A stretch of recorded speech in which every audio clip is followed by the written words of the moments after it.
SpiceFM. Online, mobile, and on radio. Twitter at SpiceFM KE. The following takes place from 6 a.m. to 10 a.m. every weekday on SpiceFM.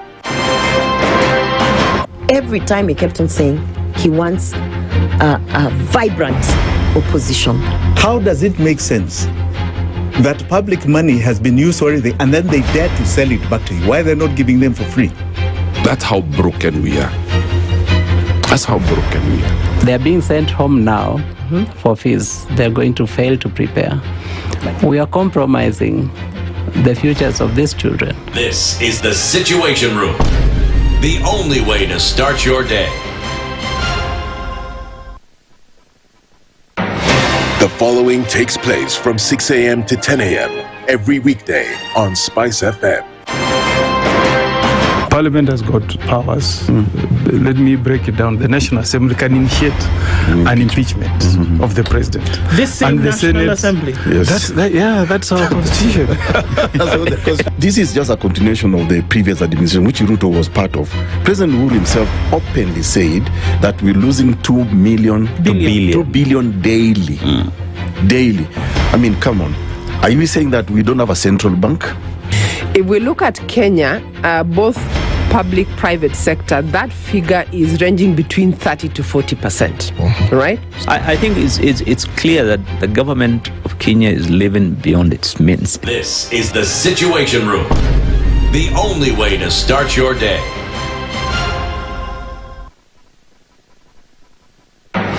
The following takes place from 6 a.m. to 10 a.m. every weekday on SpiceFM.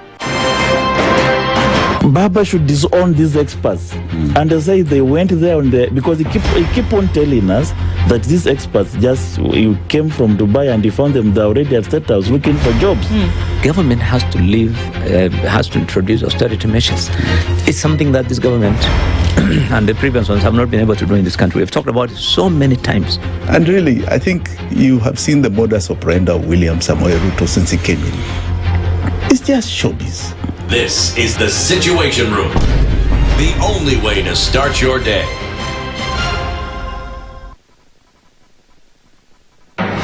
The following takes place from 6 a.m. to 10 a.m. every weekday on SpiceFM. Members of parliament, they go to State House, they just promised they get given tea, mandazi, and 100,000. That's not development. External borrowing, 589 billion. Are we on the same page? What did Parliament pass? If anything happened to our president today, God forbid, that man would become president. Na ndio alilenga hizo stories za Shakahola. The real thing is our constitution has only one person who is accountable to us. This is the Situation Room. The only way to start your day.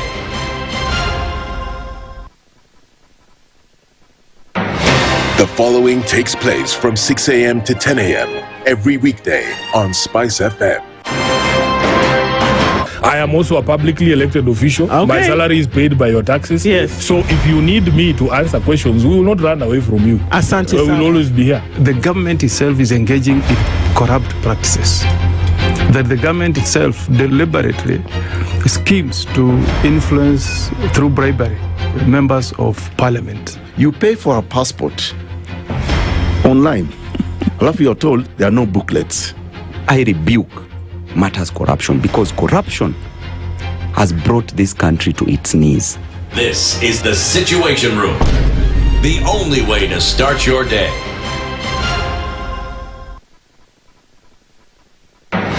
The following takes place from 6 a.m. to 10 a.m. every weekday on SpiceFM. SRC's mandate is constitutional. It's not an advice. It's actually something you must do. Must do. Like now, you abandon, of course, the narrative of Wheelbarrow, Mutuamjengo, Mamamboga, and all those, that rosy narrative. Your expenditure is 3.3 trillion and you're collecting only 2.5. Out of that 2.5, you're spending 1.8 trillion to service loans and so forth. That the CDF kit, it's in itself a symptom of corruption. This is the Situation Room. The only way to start your day.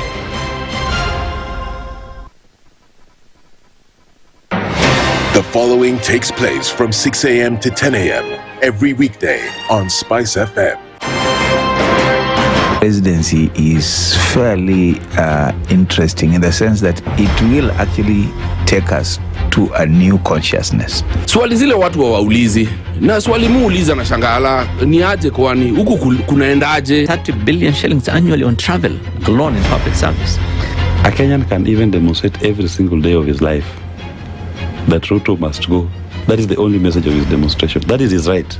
That bribe blinds the eyes of the wise and subverts the cause of those who are in the right.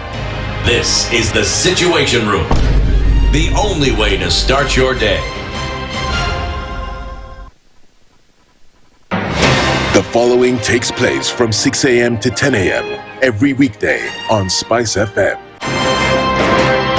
He himself actually has admitted that he bribed members of parliament, so... he admitted that he bribed members of parliament? Well, when he said... The government. Yeah, when he said that he gave the 10 million was for what? We're always quick to point faults in somebody else before you look at your own faults as a person. If it was Kanu's day, hii amuka naye leo, ungekuwa umeenda bali sana hii. So and we must celebrate you. There are 600 million people now globally estimated to be living with diabetes in the world. So it is a major health problem. It's the largest single disease rising pandemic that we're dealing with right now. The Situation Room, Kenya's biggest conversation. Mature, intelligent talk every morning. Spice up yourself. Mornings done right. 94.4 Spice FM, Nairobi. And just like that, it's hump day. It's 6:15. Actually, it's 14 minutes. We are going to be precise. 14 minutes after 6 o'clock on the 17th of June, 2026, AD, the year of our Lord. Yes, after the death of Christ, it is AD. Yeah. Niko salama. Today made it. Yeah, well done. Well done. The forces are working for you. It's kabisa. Let me tell you. Tell me. Do you know you can refuse nonsense in your life? Refuse it every day. Every can moment. Refuse nonsense. You don't have to agree for certain things to happen.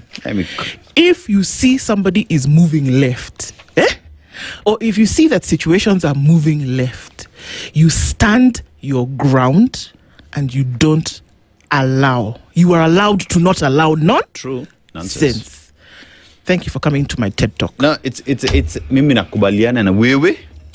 Let me tell you. You want to be respected, respect others. There's a fellow. You want peace. Exhibit peace. Ukikuja na ufala, utapata ufala. I don't know why I like that word. It's that simple. It's that simple. Yeah. Even the machine tells you, you garbage in, you garbage out. Leo, to that realization, I have awoken. Can we see, how long can you sustain a conversation in Old English? We can. Thou art present in the moment. In the moment. It warms my heart to lay mine's eyes upon thee. Yes. Upon thee I lay my eyes. Oh my God. And to whomst it may concern. Because whomst am I? Whomst are we? Whomst are we? Yeah. To tolerate. Incorrigible behavior that emanates from a specific cadre, the society. Songa kando bana. Some things we are refusing very early in the morning. But it's important. Yeah. Sometimes very good to stand your ground. It's true. Yes, it's true. At whatever level, by the way. Hapo ndio even ndio tumeamka leo asubuhi. Si ndio? Hope you are doing well as you're getting into the day. It's hump day, and so it's all downhill from here. And in this downhill, in this sense, is not necessarily a bad thing. A very good morning to everybody. I have noted with concern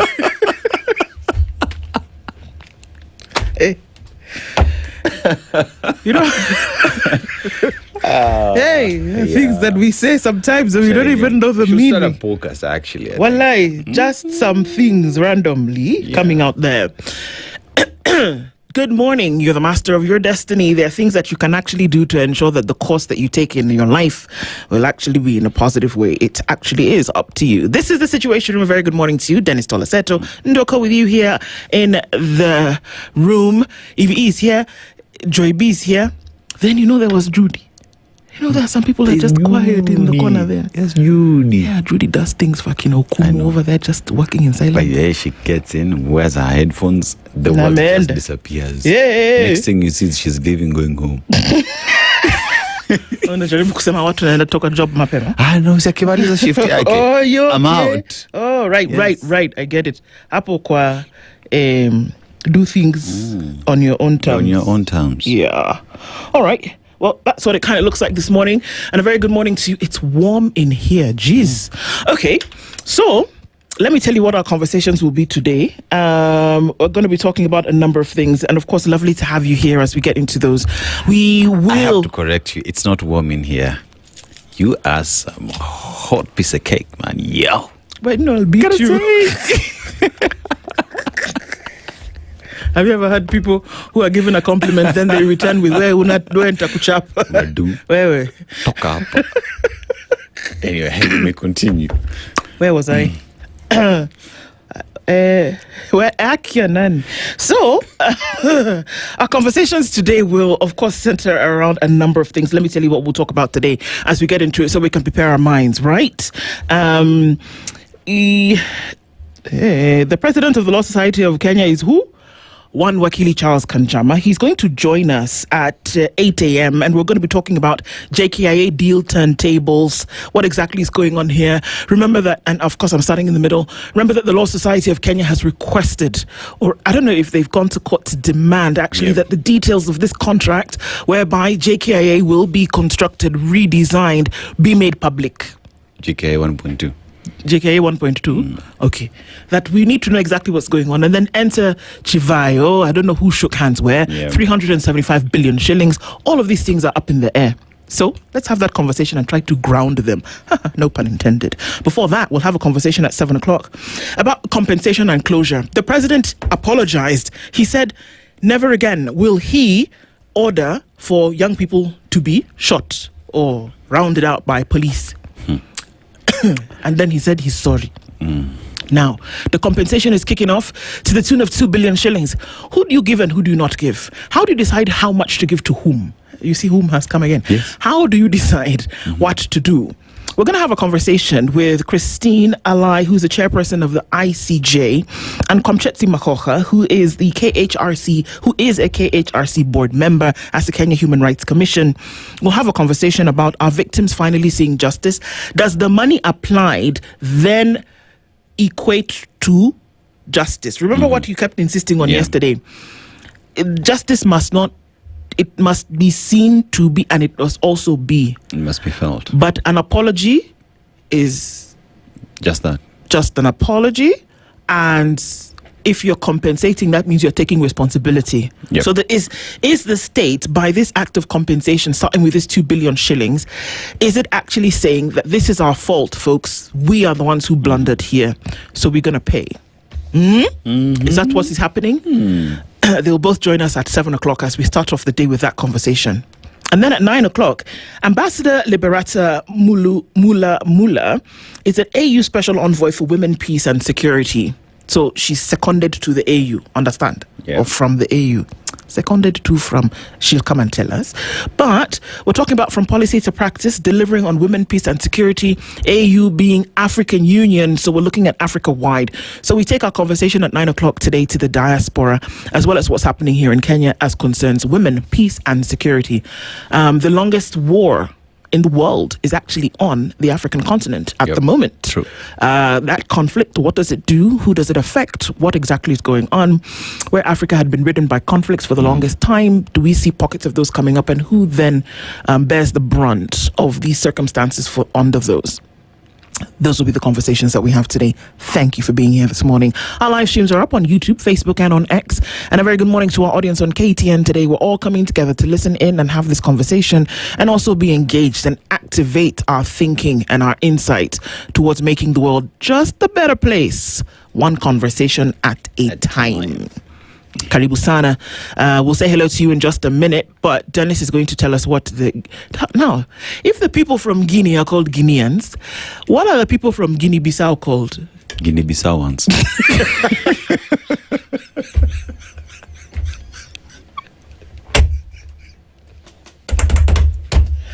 Well, okay. Should I struggle? I saw a tie. Yeah?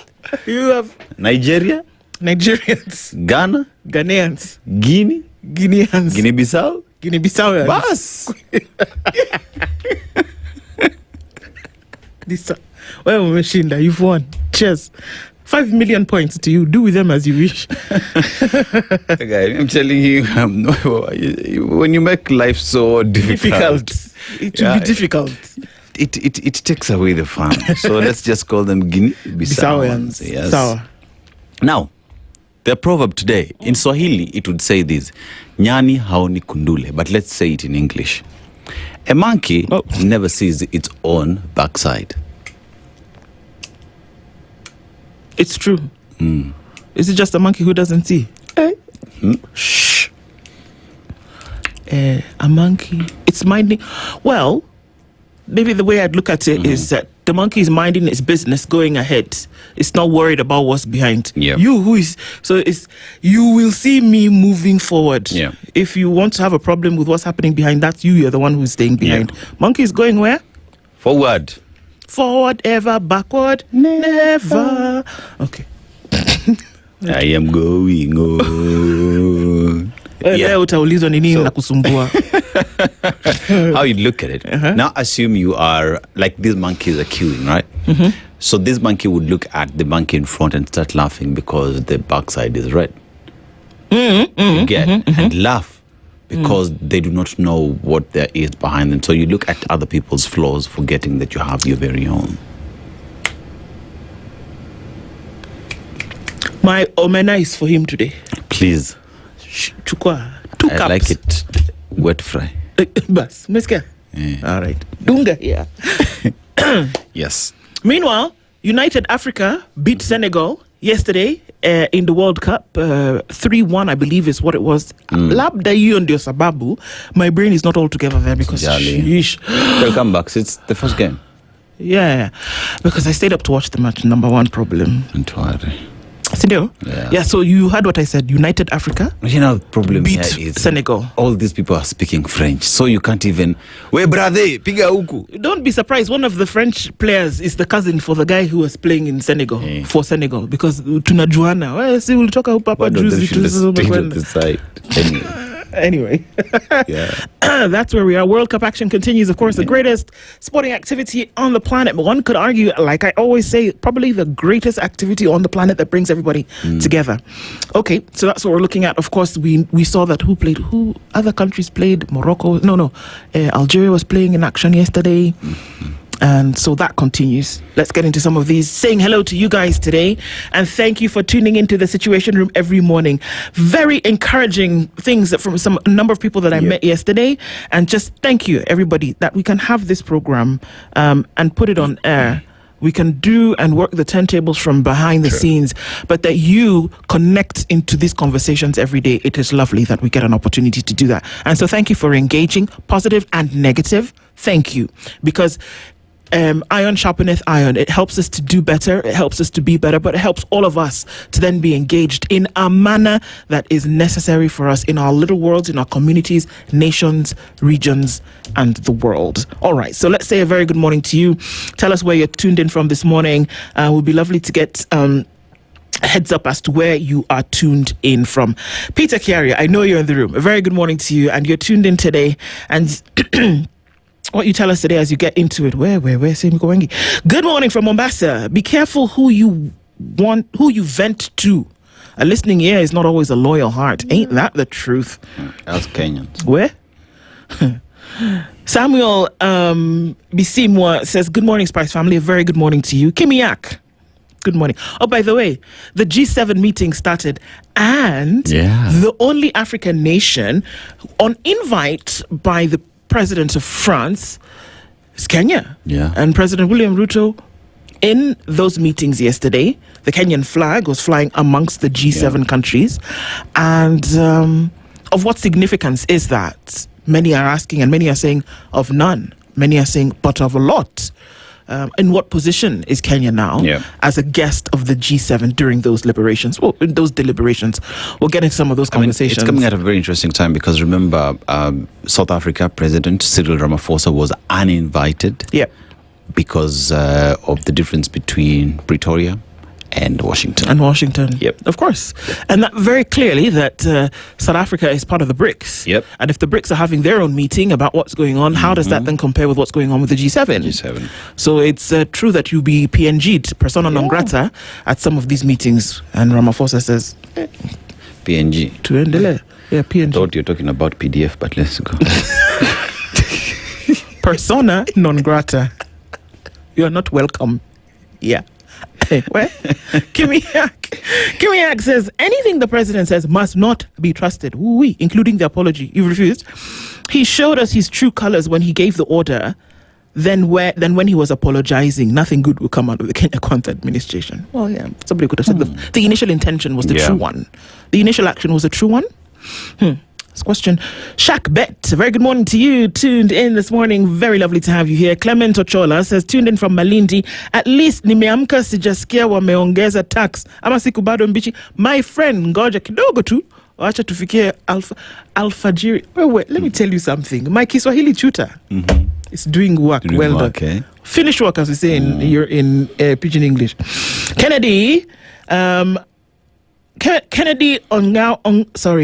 Ongwai says, good morning Princess Nduh and Dennis Tola Aseto. Hapa chini ya maji kila siku. Kabisa karibu. Hello Princess Nduh and Aseto. After the apology, we should start seeing CSIG regional commander taking accountability for their role in obeying unlawful orders. Resign from their offices, says Leo. Amen. You can't just apologize and be there. With your apology, there will be consequences. Apologize as you go to prison. Consequences. Yes.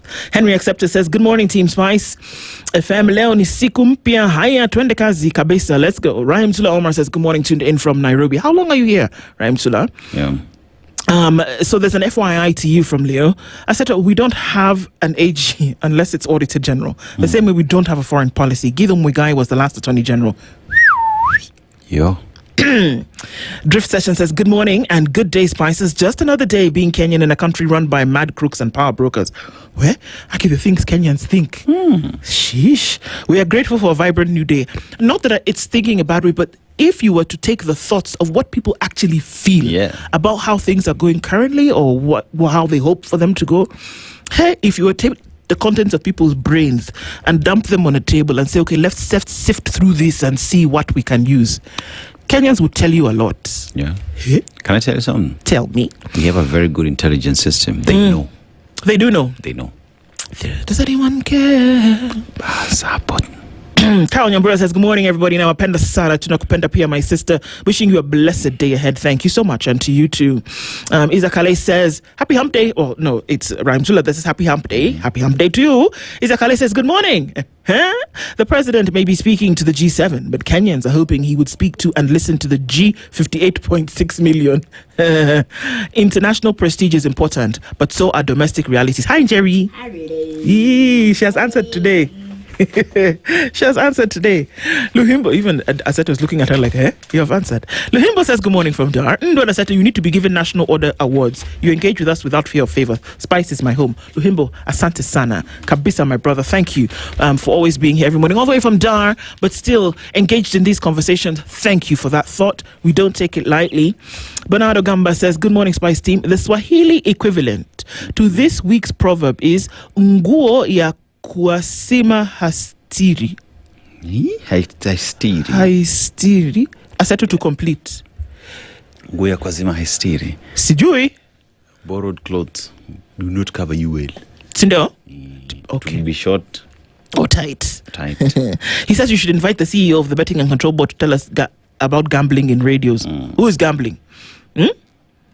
Okay. Nash and Cookie says, good morning, Nduh and Dennis. It was wonderful seeing us at the table of the G7. Only if we would take advantage of all of this and make things work for us like it happens in these countries. Cindy, watching from Nyakach is Newton Emase, good morning to you. Cliff Sunday says, good morning, Team Spice. A very good morning to you. Senna Mark tuned in, Spice family. It's a Wednesday today. Big up to all the ladies in the house. Whoop, whoop. As usual, great start to hump day with smiles before the government depresses us all, says Cliff Sunday. Keep the smile. Let's see if we can keep it a little bit longer. Erica War says, good morning, guys. Drift Session says, while I appreciate global development, G7 has nothing beneficial for us in the hands of the allegedly genocidal, corrupt, and hideous Kenyan president. Ramtula is asking, what have I eaten in the morning? Let me tell you something. Dennis Aseto baked banana bread. I ate some of it this morning. Sasa tunafaa kumuliza aliweka nini ndani ya ban bread. 1.5 cups of flour, cinnamon powder. Sour. But it was good. It was really good. Sarah Kilonzo says, good morning, Spice family. Very good morning to you. Leon Mutua says, whomst are we to be happy when the sir has had no troubles this lovely day? Whomst, my brother, whomst. David Mangera says, good morning, TSR. Have a fab day. And to you too. You work in clearing and forwarding. You've noticed that there's no African shipping line after so many decades of independence. This is what Rahim Tula is saying. No African owns a shipping line? That's crazy. Yakundi Emmanuel says, good morning, Nduh and Aseto. Who are really issuing our IDs and passports? It's a good question. Edwin Juma says, JKIA Pro Max, good morning from Muscat. Justice goes way beyond money. Police reforms over the years seem to have been flushed out from the highest office of the land.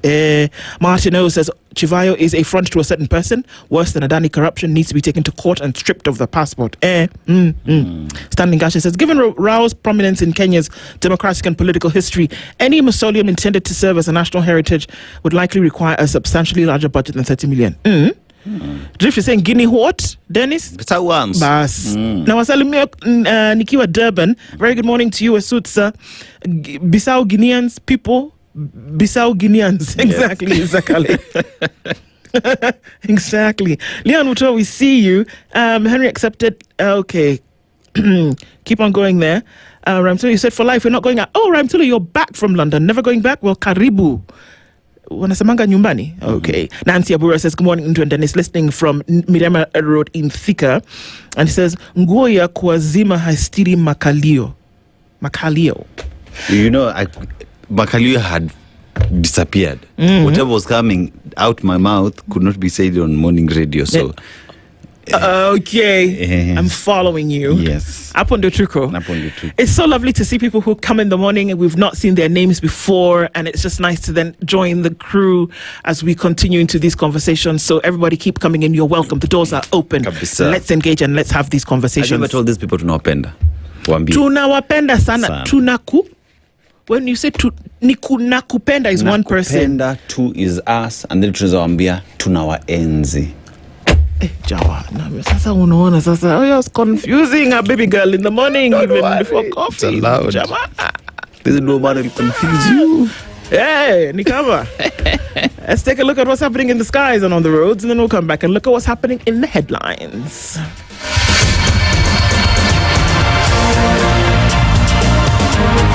This is the Situation Room, the only way to start your day. The weather with Spice FM. Partly sunny conditions in Nairobi, 15 degrees. We'll see today a high of 22 and a low of 14. We're looking into a partly sunny Nakuru at 12 with a high of 24, and it's 13 and sunny into Njeri with a high of 22. 17 and clear skies into Kisumu with a high of 29, and it's 14 and mostly sunny in Kakamega, and later we'll see a high of 28. 22 and mostly sunny in Mombasa with 23 and mostly sunny conditions in Malindi. 18 and sunny looking into Marsabit, while it is partly cloudy at 20 in Kampala and sunny at 23 in Dar es Salaam. 8 degrees and cloudy in Johannesburg, while Lagos is clear at 25. We're looking at mostly cloudy conditions at 17 in London. And it's still pretty warm out in Beijing at 28 and sunny conditions going towards the second half of the day. Mostly clear at 20. Tuesday night in New York, we'll see high of 25 and a low of 17.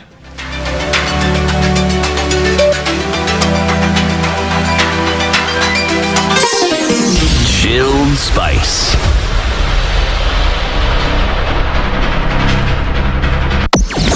Spice and everything nice. Alright, okay.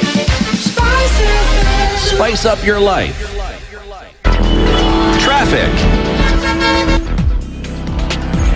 Okay, so looks like it's going to be a little slow getting into the CBD if you're right around the Pangani underpass, but it's not too bad because once you get out of the tunnel, you're on Easy Street, then heading towards Wangari Maathai Way on this side and then in towards Muranga Road on the other. So it won't be too bad. Coming off the Thika Superhighway is clear. You might want to take advantage of that because I don't know how long it's going to remain like that because you're going to blink and then open your eyes and then it's jam-packed all the way.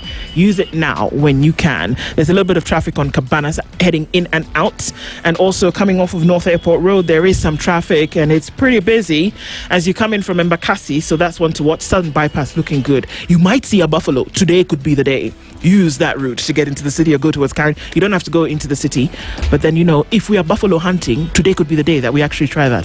Okay, don't mind me. SpiceFM KE on X hashtag The Situation Room.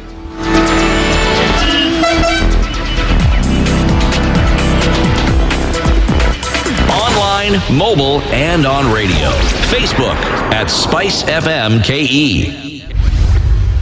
Mature, intelligent talk every morning. Spice up yourself. Mornings done right. 94.4 Spice FM, Nairobi. Let's look into the headlines. And we are going to start on the front page of Kenya's bold newspaper, The Standard. Apologize, Mr. President. I didn't apologize. Okay, I read the sub. Can a government buy justice with compensation while avoiding accountability for the bloodshed that shocked a nation?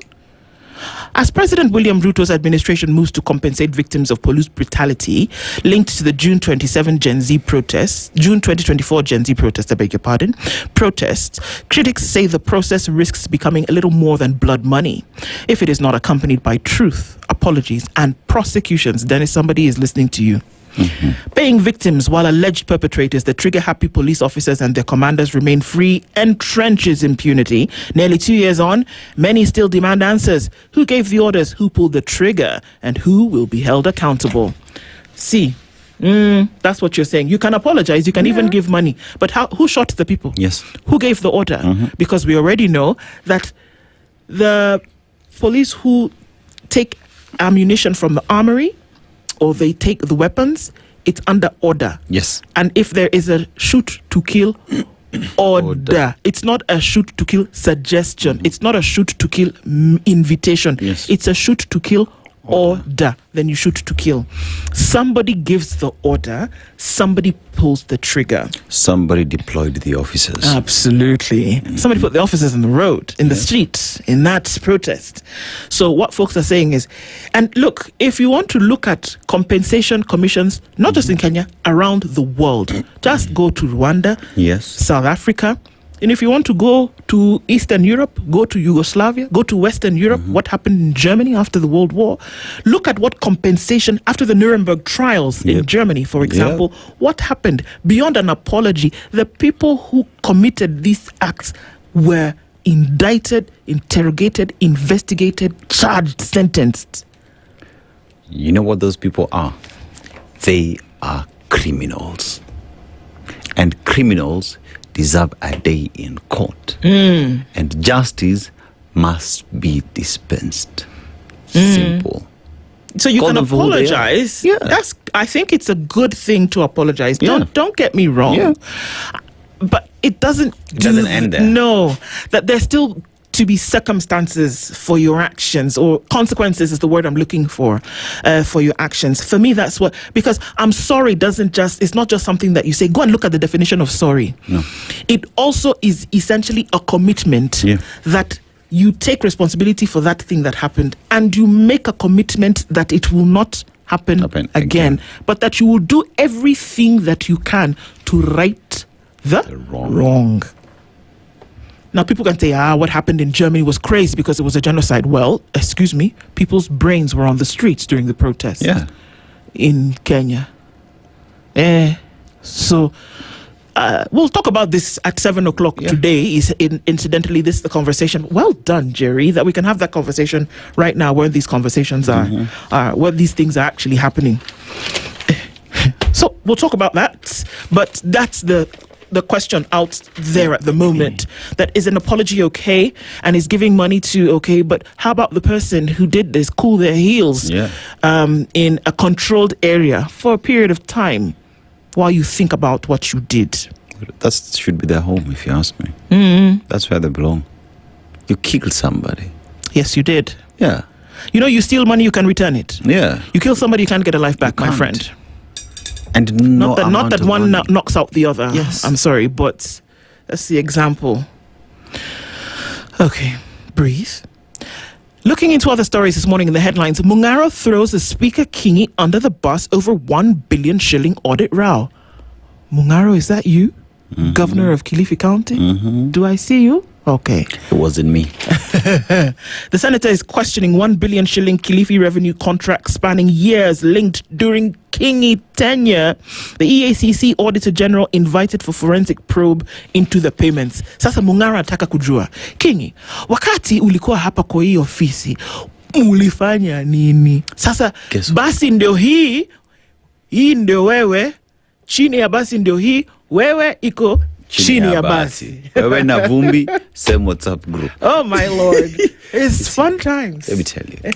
When the senators are querying Mungaro as the holder of the office today over questions of the predecessor, you know what these guys need to do?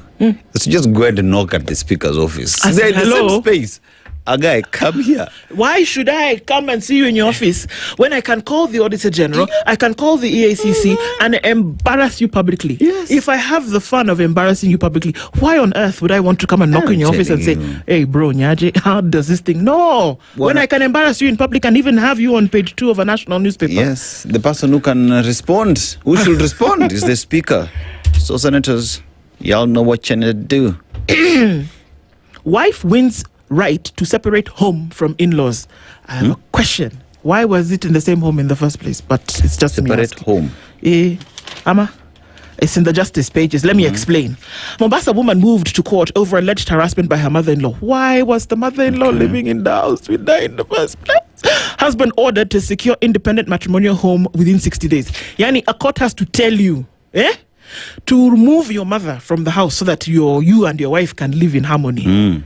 There are very many rights here that are being abrogated. From the get-go, man. Yeah. That the wife had to go to court and say, see, people, I beg. Make una come help me, I beg. See, this woman, she not leave my house. I know. Now me marry husband. Husband come bring him, mama put for house. I beg, make una help me remove this woman. I want How freedom. we want take live together. I want freedom. Court says, excuse me, auntie, come and be going.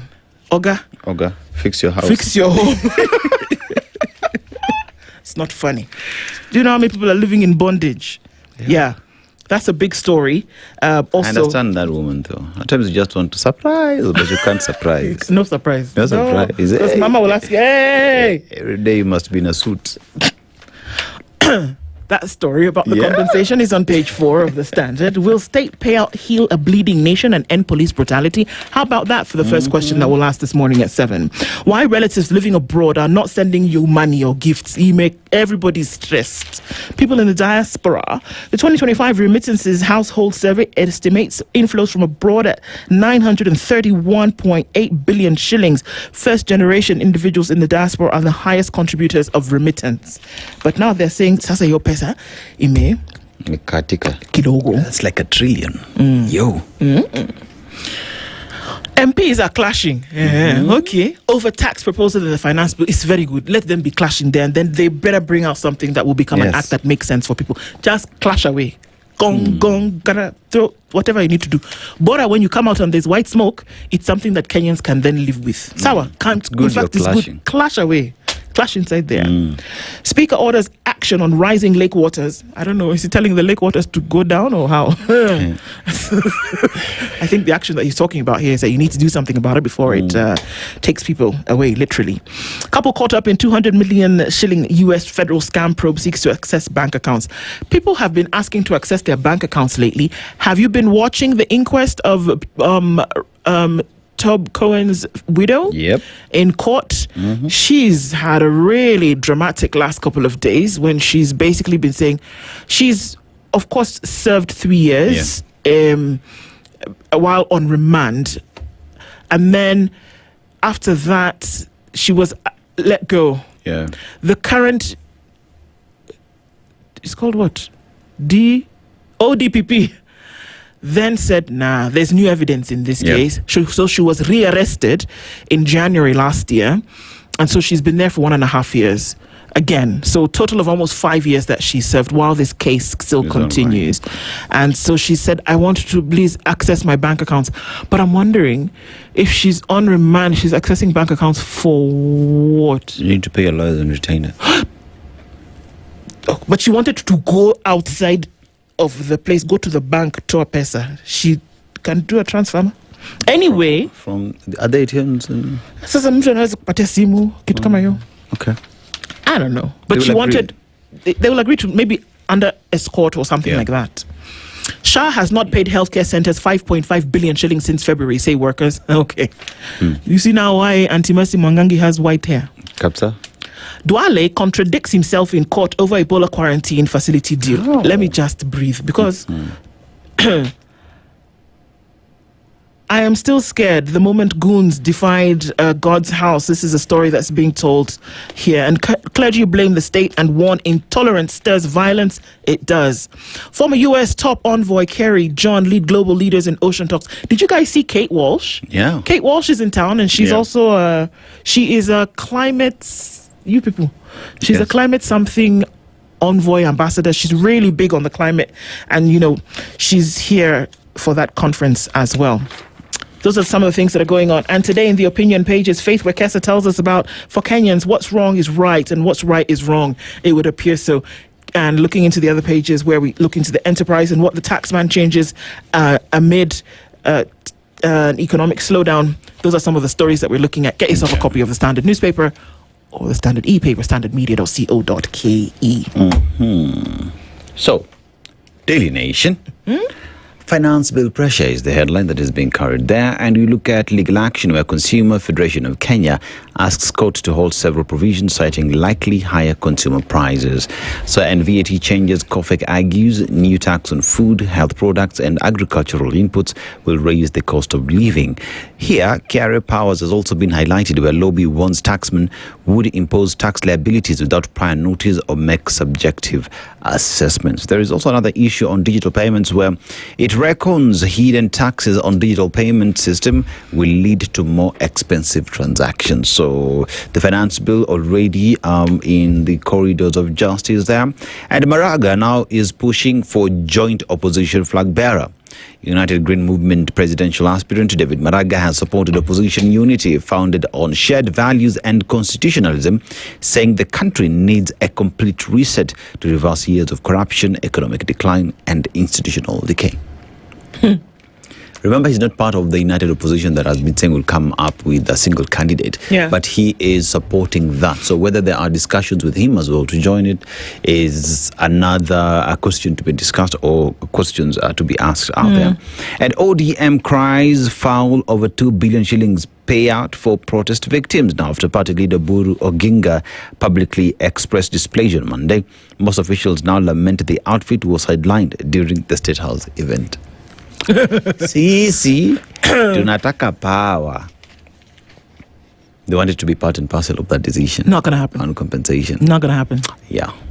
Yeah. Because even if you read, there is also an article, opinion on the Standard, where victims of Vagala massacre as well are pushing for compensation as well. Well, I mean, if you're gonna compensate, let's compensate everybody. And where does it begin? So, I mean, come on. Yeah. Now, former First Lady and siblings fight brother's widow over estate millions. Now, Ms. Kenyatta and King seek to have a grant of administration issued to widow revoked, alleging fraud exclusion from proceedings. The group argues that court was not informed that they were among Juguna's surviving relatives. Mambo Koshida, this story inheritance. Yeah. Hey, Ninoma. Now, time is running out. Ministers told on protection of marine ecosystems. So that is with regard to the ongoing ocean conference that is taking place in Kilifi, Mombasa. And Grey's Anatomy star Kate Walsh in Kenya for Oceans Conference. She's looking mighty nice. She's enjoying the weather. But remember, she's here for that conversation on Oceans Conference. Now... Sorry. Yeah, it's Kilifi. So it's Kilifi. She's dressed and respecting the weather. Now, heated debate as lawmakers start finance bill discussions. So, focus. Experts say pay cuts aim to raise disposable income and stimulate consumer spending growth. But pay now is a subject of conversation because remember the promise was never honored. So how that would then be included into the budget is another discussion. Yeah. But let's wait and see how that goes. So on page 5 is that story on Kofek, who's gone to court, and page 6 is story on Maraga and ODM on how they're feeling sidelined, and APRO as Njeri MP alleges favoritism in port recruitment. Mohammed Ali has claimed legislators from the 6 coastal counties were each allocated 2 KPA recruitment slots. I have a question. Axe. KPA. National asset. That's right. The only thing that has happened is it is a certain geographical location, but it is an asset for every Kenyan. That's right. Right? So when the government decides to allocate every MP 2 slots, what exactly does that mean when it comes to meritocracy for people who should work? Every for MP from where? See, from Njeri. Around the coast. He claims that legislators from 6 coastal counties were each allocated 2 KPA recruitment. So you can imagine all the constituencies in coast, every MP 2 slots for their people to be at the port. I get it, but yes, I think that if you go to, and maybe anywhere, look at what happens where the mines are in South Africa or where the copper mines are in Zambia, that the people in the area usually are the first one who get dibs on the jobs. I get it. You see, the people who are around the Okavango Delta in Botswana and where there's work being done there, they get the jobs. So people around the diamond mines, the first ones to get the jobs. My question is, are these people being given these positions to maintain their political presence? Of course. It sounds more political. Is the sun shining? Thank you. I mean, come on. Is it the 16th of June? Because is it the 17th of June? Yes. Yes. So when you say each MP should get 2 slots for the job, so that when they come to campaign, they say, what? You see, ata kijana fulani nilipeleka kazi pale. It's a political tool. Not necessarily, because these individuals are cut out to do the job. Exactly. One would hope, okay. Thank you. That, fine, if you're going to do that, I can't believe it's me saying this, but okay, fine. If you're going to do that and have that kind of allocation, at the very least, ensure that the jobs that you're giving to these individuals, that they can actually perform. Yes. That they are qualified to fulfill those positions. Because we run into a problem whereby you're going to judge a fish on its ability to climb a tree. Yep. You give somebody an engineering position because you're the MP and their shadow has never darkened the 4 walls of any engineering class. Where are we going? Do you understand? So one would hope that if you're doing that, I've used your phrase today, you're a good teacher. One would hope that the people that you're giving these jobs actually know their knee from their elbow. We know that they both bend, but they have different purposes. Thank you. Yes. Because the jobs are supposed to be advertised, especially in government. Advertise and people get to apply. Because, okay, fine, I'm from Migori County, but I'm living in Njeri. If that job is there, do I not qualify to be there? That's the thing. I hear you. You know what I mean? Anyway, ni hayo tu kwa sasa, and that is what we have here on the Daily Nation. Star real quick. On L'Etoile, which is the Star, House Sifuna team is complicating Kalonzo Rigathi 2027 poll lineup. 10. Movement surge likely to increase its stakes in negotiation. The way they are moving is like people are going to come to them, not them necessarily going to anybody to say, do you want to join us? No, people are going to be asking, knock, knock, is there space for me? Ruto allies for Africa's inclusion. Ruto rallies for Africa's inclusion in global financial institutions. You got to give it to the man. This is something that he has been harping on from the minute he took office. And the very first conference that he had was a climate conference here, the Africa Climate Summit. And that's the first thing that he said. He said, this lending story of yours is actually unfair. Yeah. And so he's insisting there. He's the only one. It's the only one there. Striking a blow for Africa is what the sub is there. I think there's also the Egyptian. Oh, the Egyptian also is there. The Egyptian president is also there.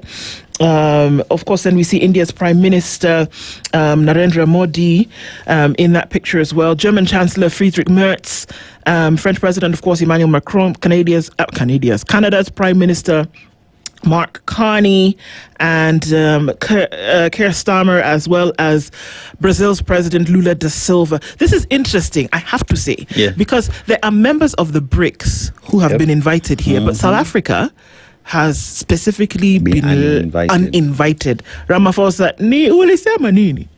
It's the question. You've forgotten Trump said that they are massacring. They are massacring people in South Africa, so we cannot have you here. Trump is also there, just in case you are wondering. Yeah. He's also there in that picture. Right, so that's what's happening there. Our favorite budget controller, Auntie Maggie Nyakango, has faulted costly Eurobond buyback gamble and said, no, it's too expensive. As well as looking into what's happening in the Senate. The Senate is exposing the crisis in county hospitals. Patients share beds as wards overflow. We're going back to that place now. This is the news. This is what is being reported. Not just because somebody pulled an idea out of a hat, but this is what is seen. People are sharing beds, wards are overflowing. Don't have enough staff, not enough resources to go around. That's the real picture of what's going on in the medical sector. Kahumbo honored for her fight for elephants. We know that it's a tribute to Kenya, to Africa, and those determined to protect nature. And it was great to see that the work that she's done is being honored through all of this. In case you're wondering who she is, she has been fighting for decades to protect wildlife and inspire environmental action. It's earned her global acclaim. Kahumbo, a National Geographic explorer. I just love the Explorers program with National Geographic. She might want to have a meeting with PSG Bitok, because he's now the guy that you might be dealing with on some of these things, Miss Kahumbo. Gamble pays off. Stories, of course, in the sports on the back. It seems billions flooding into the World Cup. We'll see how that goes. Hurtling very fast towards the round of 16. Let's see what happens then. Of course, front page of the Business Daily. 280 billion shillings hidden diaspora remittances now revealed. Hidden who? Hidden where? Where art thou, 280 billion? That's how we are playing this morning. That's what it looks like in the headlines. Many a story that, of course, then for us to discuss. And the big one, of course, on the Standard this morning is the compensation story, which we're getting in to discuss right now at about 7 o'clock. You want to tune in for this one? Good morning. It is now 7 a.m.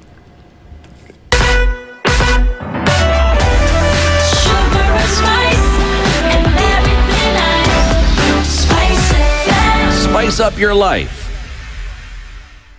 The latest news from around the world. 94.4 Spice FM.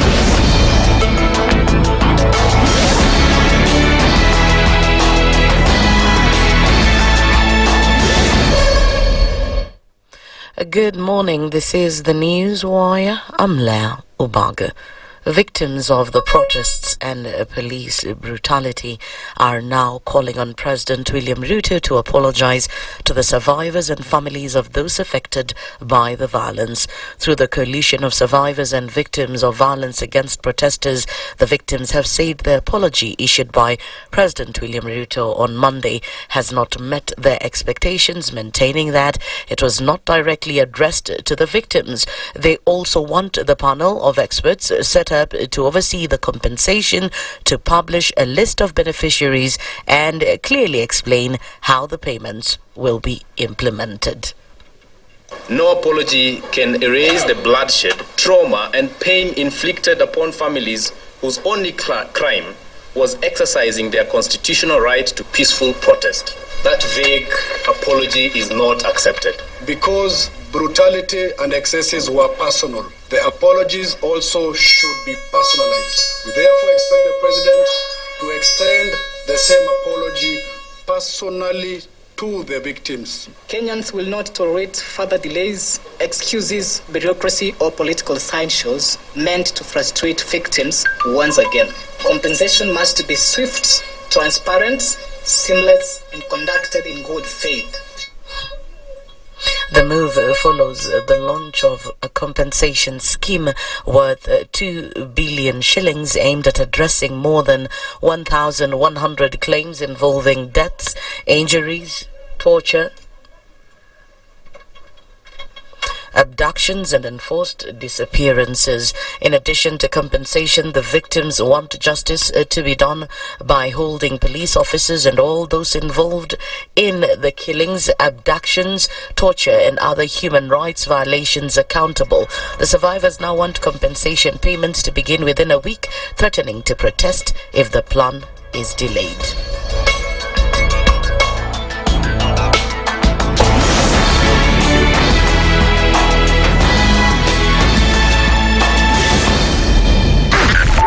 SpiceFM, Nakuru. If we just gloss over issues and hope that time heals, then we might find that in generations to come, we might be back at the same situation. And the whole thing is born of stolen elections. Spice. When it comes to the decisions you make, you must be independent. There's no way you can allow one institution to dictate to you how you're going to conduct your operations, how you're going to decide cases. It's a no. When you weaken the institution to the point where they cannot take action, then you realize that politicians have to come up and now start dealing with the issues. That conversation has to die. Our politicians do not like the hard stuff. We must insist on the path of doing things right, whether popular or unpopular. Money changes hands. That is a fact. If you have political goodwill at the highest top, like in Rwanda, then corruption will be an issue of the past. If you don't have political goodwill at the top, we will pass laws, we will amend laws, we will continue passing laws and re-amending laws, and nothing will happen. This is the Situation Room, the only way to start your day. The following takes place from 6 a.m. to 10 a.m. every weekday on SpiceFM. Every time he kept on saying he wants a vibrant opposition. How does it make sense that public money has been used already and then they dare to sell it back to you? Why are they not giving them for free? That's how broken we are. That's how broken we are. They're being sent home now for fees. They're going to fail to prepare. We are compromising the futures of these children. This is the Situation Room, the only way to start your day. The following takes place from 6 a.m. to 10 a.m. every weekday on SpiceFM. Presidency is fairly interesting in the sense that it will actually take us to a new consciousness. Swali zile watu waulizi na swali muuliza na shangala ni aje kwani huku kunaendaje? 30 billion shillings annually on travel alone in public service. A Kenyan can even demonstrate every single day of his life that Ruto must go. That is the only message of his demonstration. That is his right. That bribe blinds the eyes of the wise and subverts the cause of those who are in the right. This is the Situation Room, the only way to start your day. The following takes place from 6 a.m. to 10 a.m. every weekday on SpiceFM. Parliament has got powers. Let me break it down. The National Assembly can initiate an impeachment of the president. This same and the National Senate, Assembly. Yes. That's our constitution. This is just a continuation of the previous administration, which Ruto was part of. President Uhuru himself openly said that we're losing 2 billion daily. Daily. I mean, come on. Are you saying that we don't have a central bank? If we look at Kenya, both public-private sector, that figure is ranging between 30 to 40%, right? I think it's clear that the government of Kenya is living beyond its means. This is the Situation Room, the only way to start your day. The following takes place from 6 a.m. to 10 a.m. every weekday on SpiceFM. Every time he kept on saying he wants a vibrant opposition. How does it make sense that public money has been used already and then they dare to sell it back to you? Why are they not giving them for free? That's how broken we are. That's how broken we are. They're being sent home now for fees. They're going to fail to prepare. We are compromising the futures of these children. This is the Situation Room, the only way to start your day. The following takes place from 6 a.m. to 10 a.m. every weekday on SpiceFM. I am also a publicly elected official. Okay. My salary is paid by your taxes. Yes. So if you need me to answer questions, we will not run away from you. Asante We will always be here. The government itself is engaging in corrupt practices. That the government itself deliberately schemes to influence through bribery members of parliament. You pay for a passport online. Alafu you're told there are no booklets. I rebuke matters corruption because corruption has brought this country to its knees.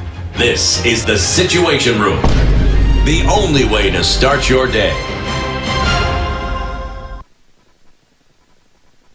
Mature, intelligent talk every morning. Spice up yourself.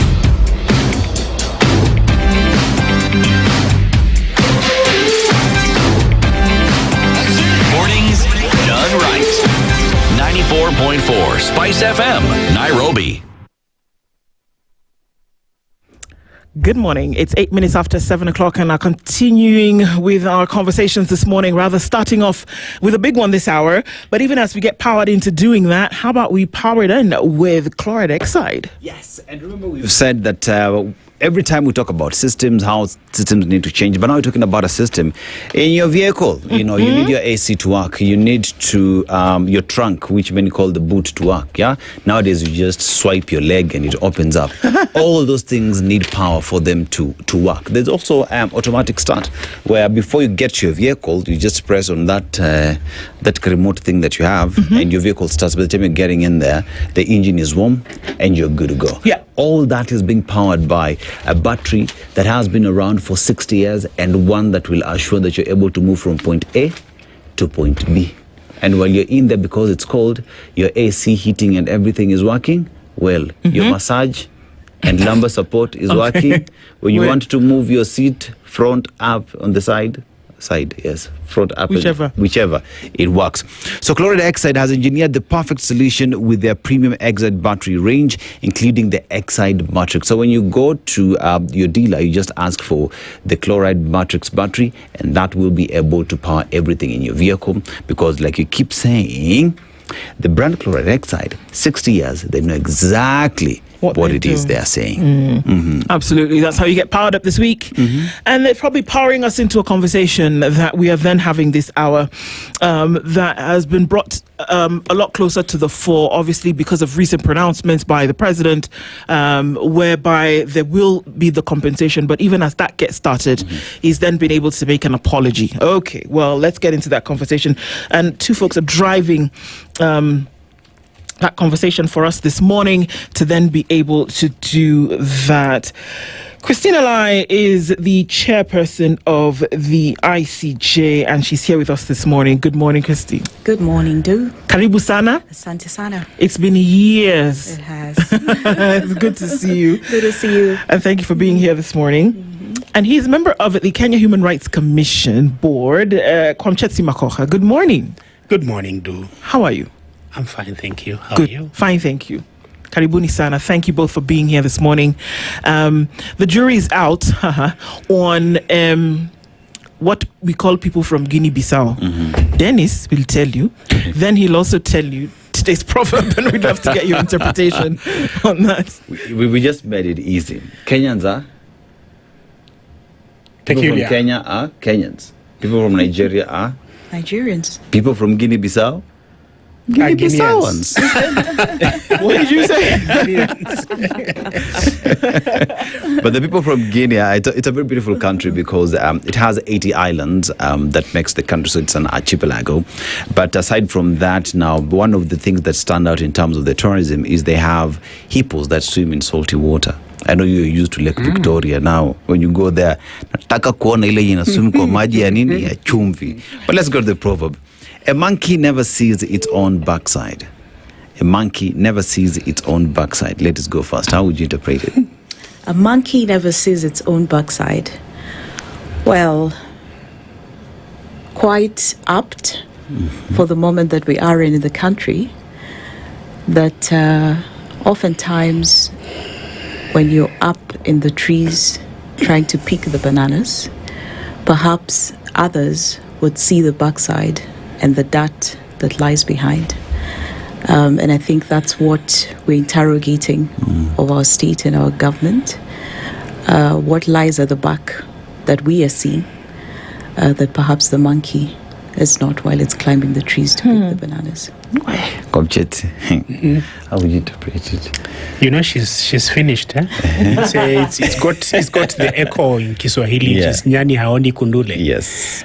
Which is that you cannot see your own faults. Yeah, just because of perspective. You can never have a 360 on yourself. So you rely on others to tell you where you have defects, shortcomings. Well interpreted. Indeed. So we're coming to the time where getting closer and closer to the 25th of June, it was on that day that quite a number of people were killed during the Gen Z protests.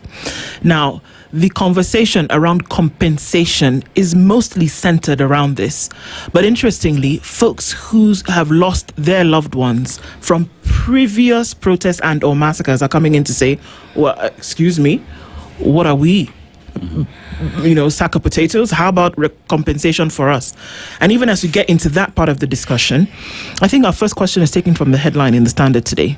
Will the state payout heal a bleeding nation and end police brutality? We'll start with you, Komchetsi. Will this compensation heal, really? Thank you. And I think that editorializing is probably apt. For two reasons, because we are trying to put and not really to create problems. Let me first of all start by saying that from where I sit at the Kenya Human Rights Commission, we always err on the side of victims. And the pain and the loss that people have suffered can't then allow us to even say the sequencing is wrong. If, for example, you lost somebody 2-3 years ago, and this compensation story goes back to 2017, that's 10 years. Close to, then we can't even begin to have that conversation about what should be sequenced, because people have gone through pain, people have been dealing with medical bills for that period of time. So I wouldn't even begin to be purist on this and say this is the wrong thing to do. But theoretically, if this were to be done the right way, there are steps, there are probably 4 steps. You start with acknowledgement. You say, I know what happened and we agree that you suffered. That's number 1. That is obviously being skipped or being papered over. Number 2, we do justice, which is what is the right thing in the circumstances, having acknowledged what has happened. The third thing is accountability. Who is it that is responsible for the pain that you have gone through? And then now where we come to is number 4, and compensation is even a half of number 4. Compensation is a half of reparations. Reparations is big English for repairing the damage. Yeah? Just trying to restore you back to where you were. Now, obviously, if you are killed, we can't restore you back to life. No.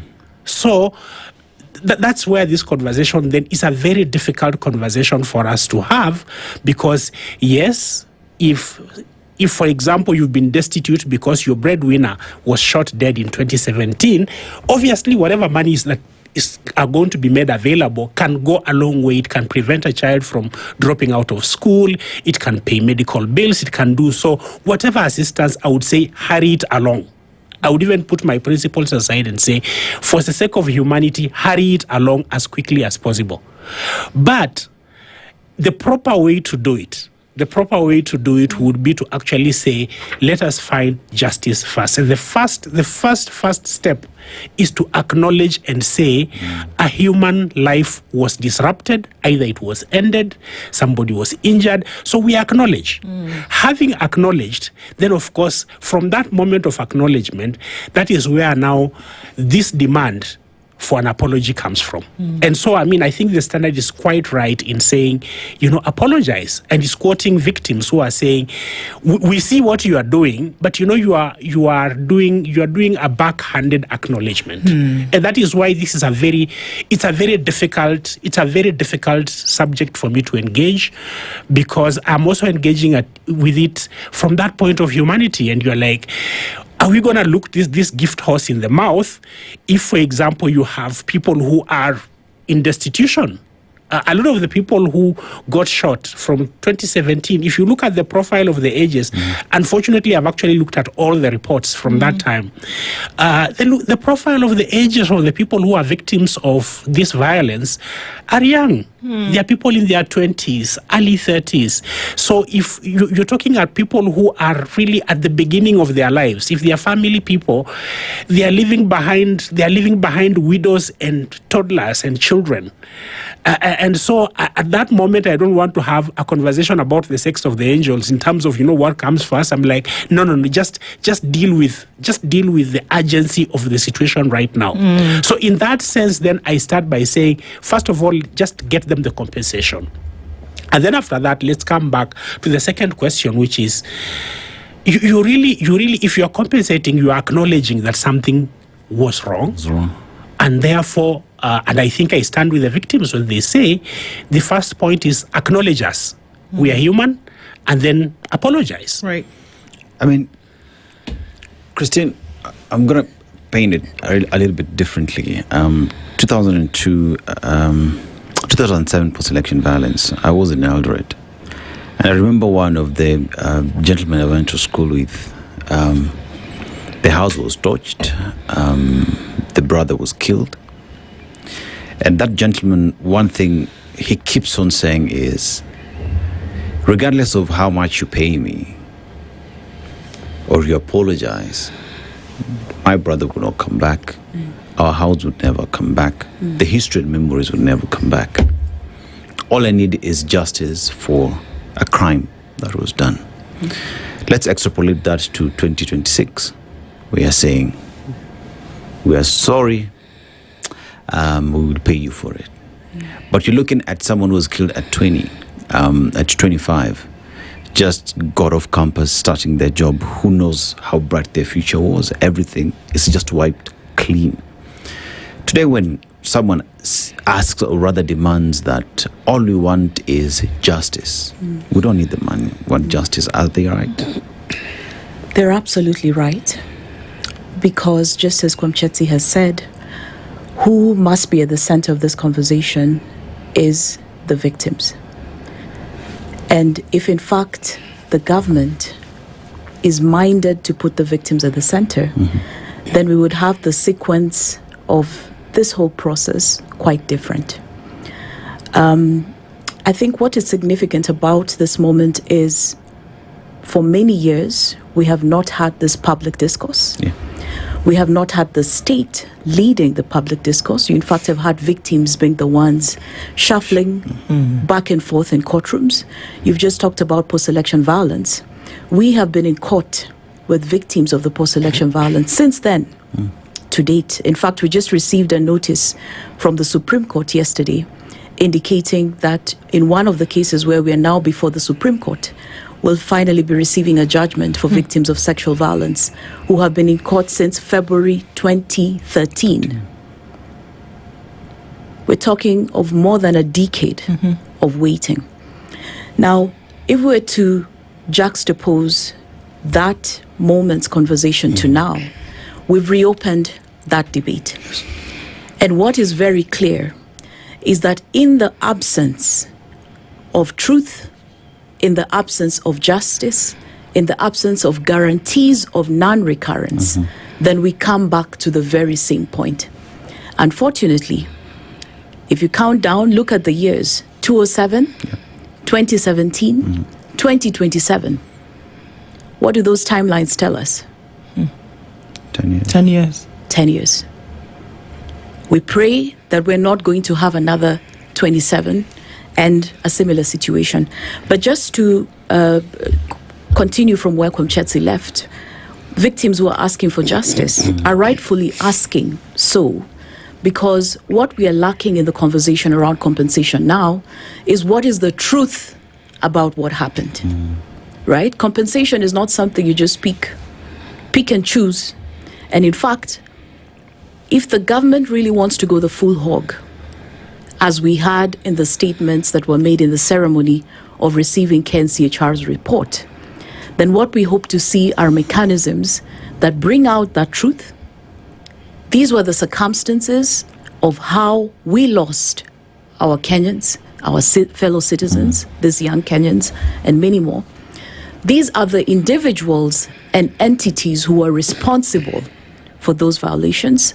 And these are the measures we're putting in place, not just compensation, but also mechanisms to pursue accountability. And in fact, what is very interesting, and we've seen this, the government has talked about transitional justice. The compensation panel is being led by an eminent transitional justice expert, our senior learned counsel, Professor Makau Mutua. They're fully aware of the various elements of transitional justice, right? Their hands are not tied. You know, the government wants us to believe that in fact the only measures or steps it can take that are within its control is to set up a panel and give 2 billion Kenya shillings and pay out only this specific list of victims and say the journey has begun. What have we seen in the past? There are possibilities for governments to set up special mechanisms that take into consideration that in fact established mechanisms such as, for instance, if we were to say the criminal justice system, IPOA, National Police Service, judiciary, and so on, may not have perhaps the capacity, the resources, the personnel, and what have you, to properly deal with investigations and prosecution of massive nature violations such as this. We've seen them world over. In the same way that the government has taken measures and steps to set up a special process and mechanism to identify and compensate victims of the Gen Z protests, they can also do so. Yesterday, to bring in place mechanisms that investigate and prosecute. But even more critically is the irony. You know, we're dealing now with a lack of coherence. That while we're in State House receiving a report that identifies and says we are now ready to compensate in 1 week, just 2 days prior, you have goons who are politically instigated to attack. You have goons and police killing in various processes. There's a lack of coherence here. And therefore, that is what renders the question, is this a matter of political expediency?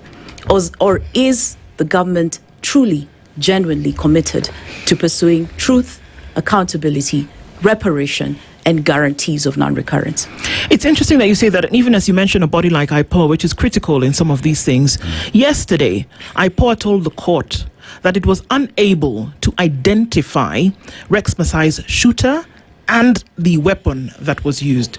And they cited resources as the reason as to why they were unable to do this. So when you talk about if the government wanted to, it's not as though they don't have the mechanisms to do it. If they wanted to ensure that the justice that is being sought can actually be achieved, they could. So we're looking at a situation here where when there are mothers who cry, Komchetsi talks about those who are just starting their lives and are also the victims of these processes, why wouldn't they? And does it not speak of then a larger problem, Komchetsi? Because this is what IPOA is telling you. The Independent Policing Oversight Authority is telling you that they are not able to identify one of their own who may have been culpable here. That's the justice that we seek. So who do you turn to? I am going to say some things that are not safe. Okay. This is a not safe space. Is that a thing? Okay. I think this is failure by design, including IPOA. And I keep every day I wake up and I'm confronted by some of these issues. Yeah. I see a deliberate attempt to sabotage all the things that we've said let us deal with institutionally. And I'll try a historical take. And the historical take is that compensation is trotted out as bait so that we can take the transitional justice conversation off the table. Historically, in 2015, then President Uhuru Kenyatta offered 6 billion shillings. 10 billion shillings. She corrects me. Of course, she was working very closely with all the victims. There were 10 billion shillings as compensation for all the historical injustices.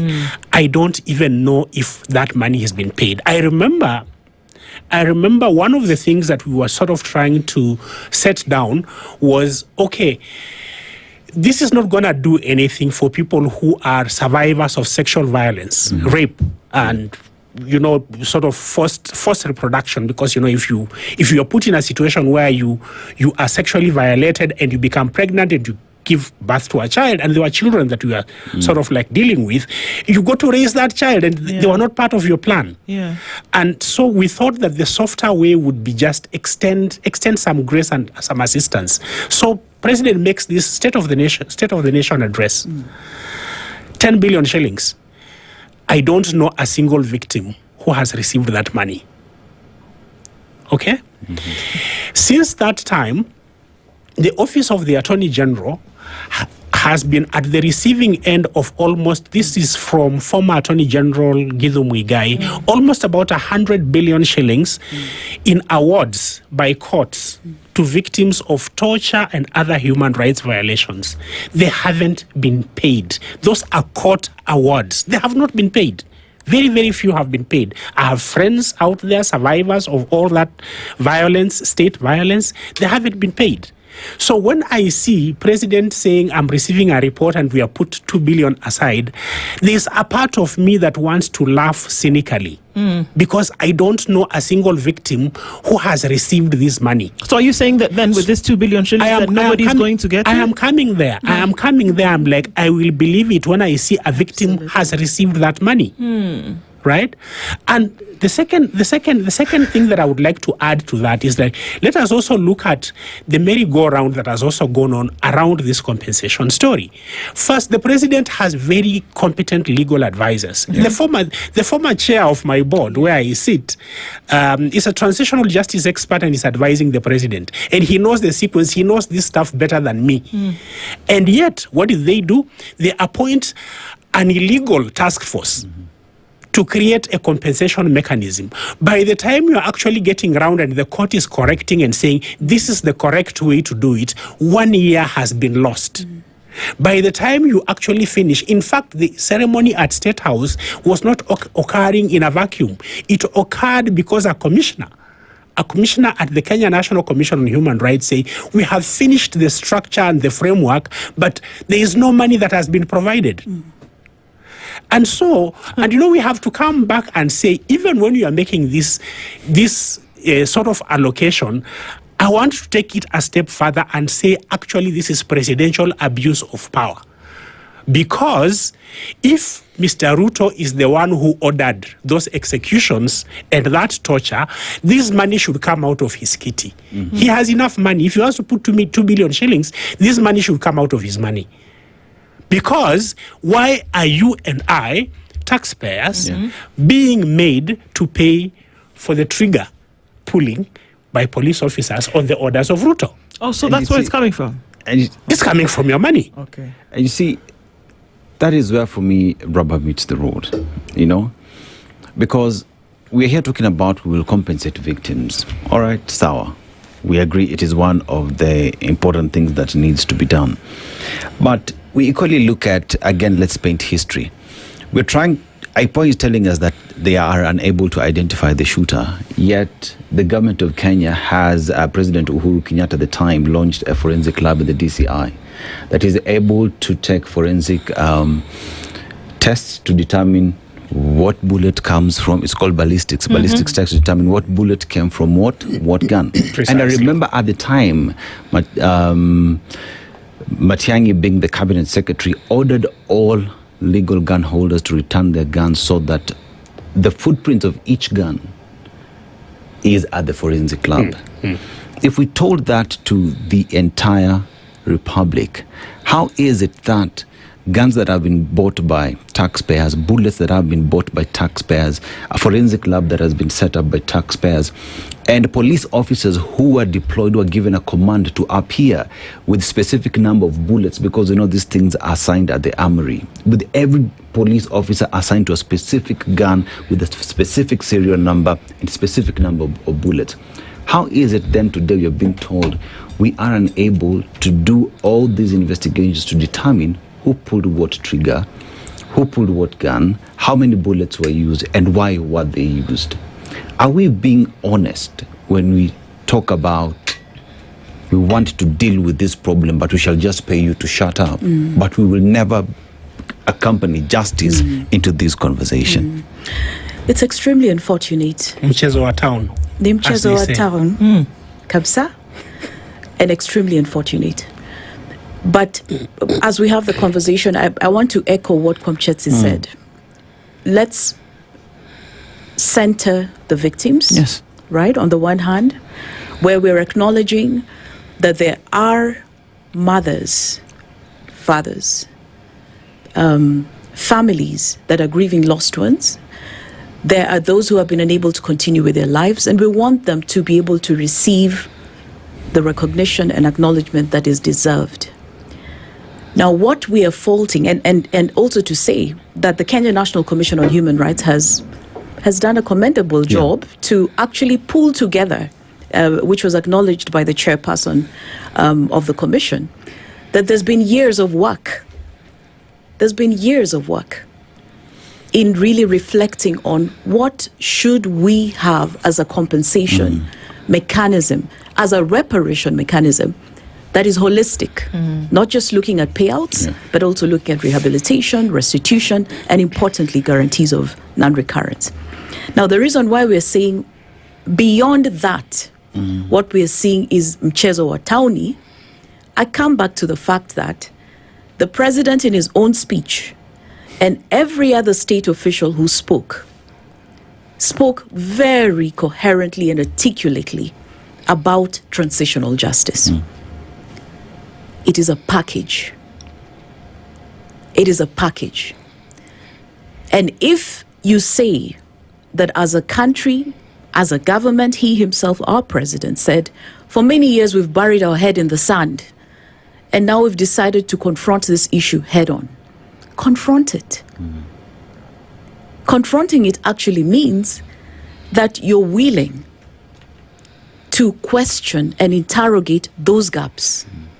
You're willing to actually say, in the same way you have set up a panel to compensate, where is this special mechanism to query that since last year, how many files have been concluded?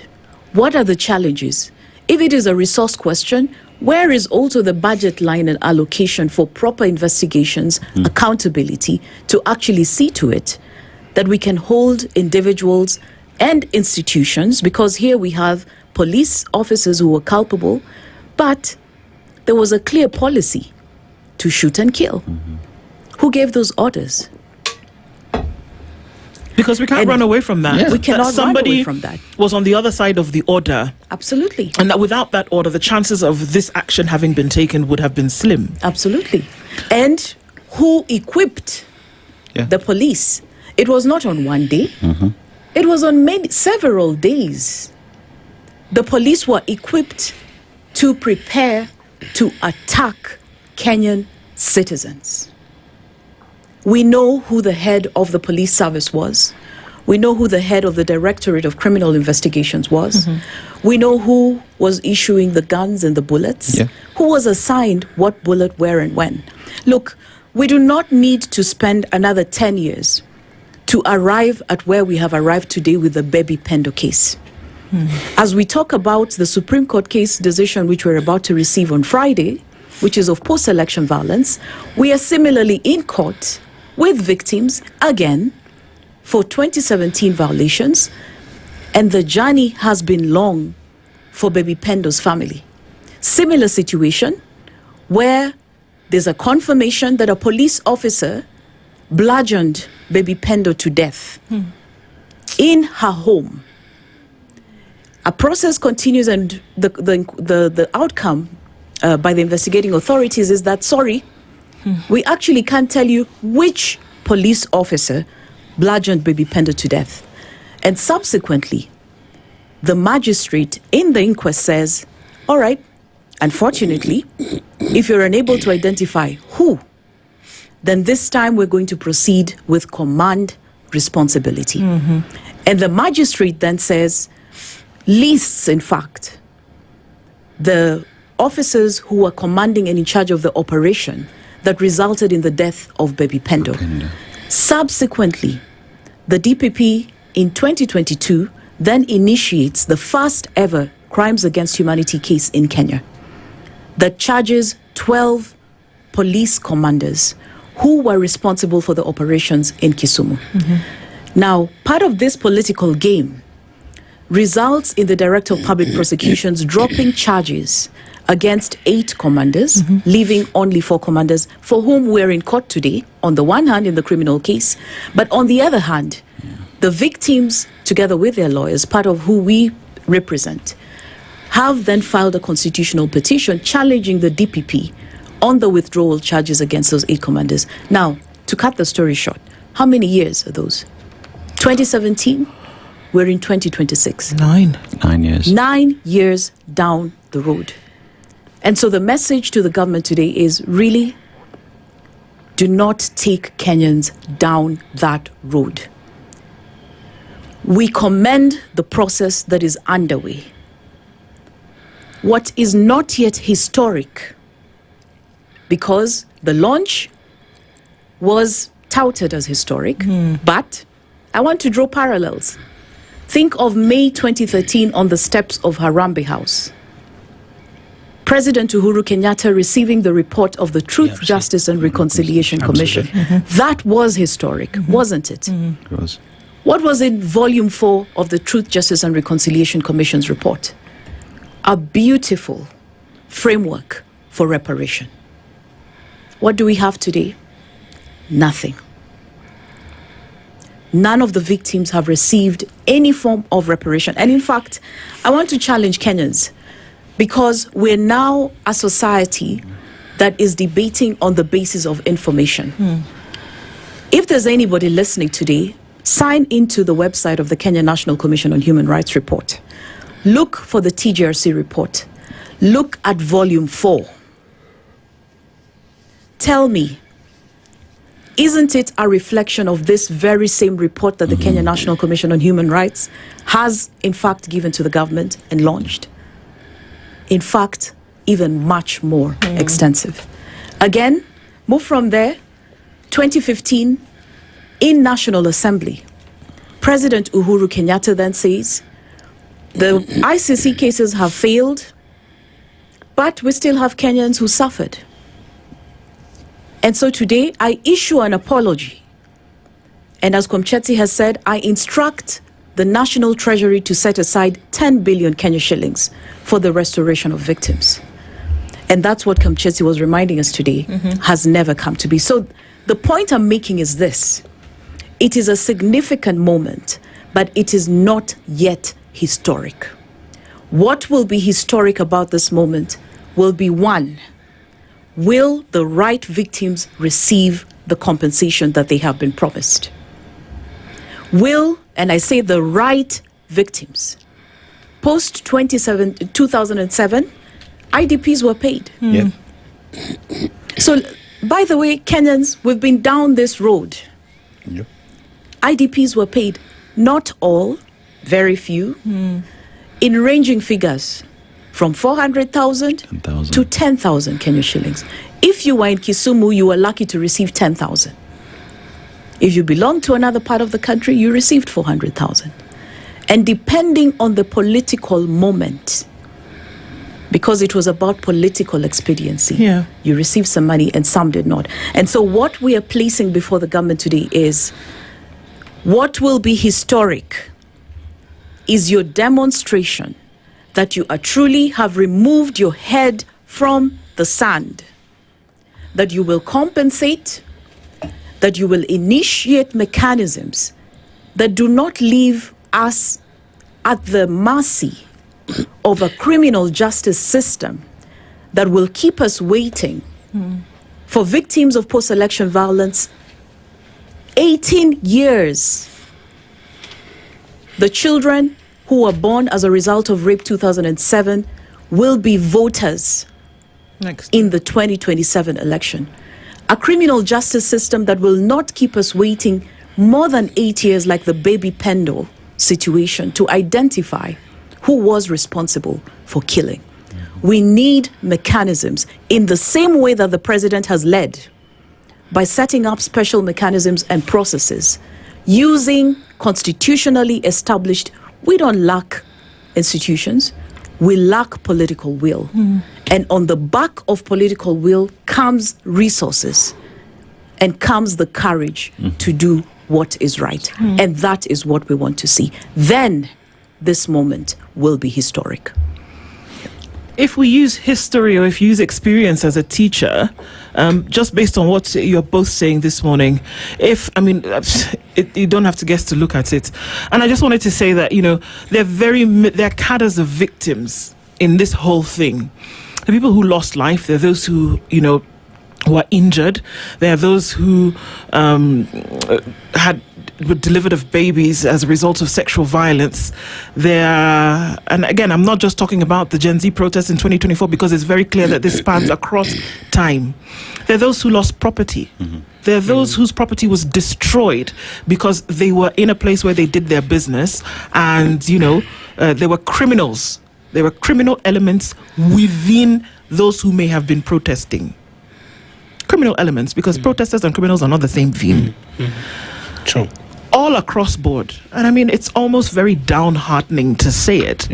But are we looking at a possible situation where a commission a panel has been set up and this compensation might not happen? Should we be coming to grips with the possibility of that reality? I have a hypothesis.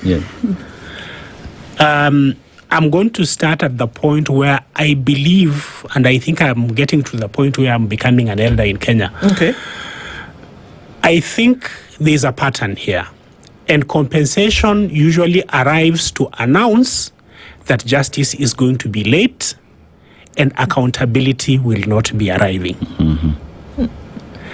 Number two, the thing that I probably observe out of this is that compensation usually is a signal or a rehearsal for more violation. So, I think the history is there, that every time you hear this conversation about compensation, we are preparing you for an escalation of violence where there are going to be more atrocities committed. And this is a very sad thing. It saddens my heart to make this admission publicly, but the history, unfortunately, bears out the observation that every time we have this compensation, look at 2015, Uhuru Kenyatta makes this, what would look like a very generous offer of assistance to victims. 2 years later, baby Pendo is killed. And many, many other people are, of course, shot and killed and so on. And that is where this conversation about the current compensation conversation comes. We are coming to, for the past 2-3 years, we have had the president visiting very serious violence, verbally, including saying shoot people, I don't know in what parts of their limbs and so on. We haven't had a walk back from that violence. And so we are in this situation where we are talking from both sides of the mouth. So is it okay to shoot people in the leg or in whatever parts of the body you think it's appropriate to shoot them? And is it okay to compensate them? So I think for me, every time we are looking at this, we are just de-escalating the conversation around violence so that we can revisit with more serious or new forms of violence. And I would like to close off that by citing what Justice Alfred Mabea did in Kisumu when civil society organizations went with victims to court. I think 28 victims and survivors from Nyalenda, Manyata, Obunga. People, victims of shooting, people were being pulled out of their houses and shot and killed and so on. And he awarded 38 million shillings for varying levels of violations, but also issued a structural interdict. The lawyers here will tell you a structural interdict means a supervised court process, 90 days within which you prepare. And this is now where actually you're getting the results that the state has not been serious. And the court is saying, in 90 days, come with regulations on how we are going to have safe protests. Because every time we have protests in Kenya, we criminalize them. And once we sort of criminalize them publicly from the podium, then we have allowed, sort of quote unquote, we have allowed security services to harm people.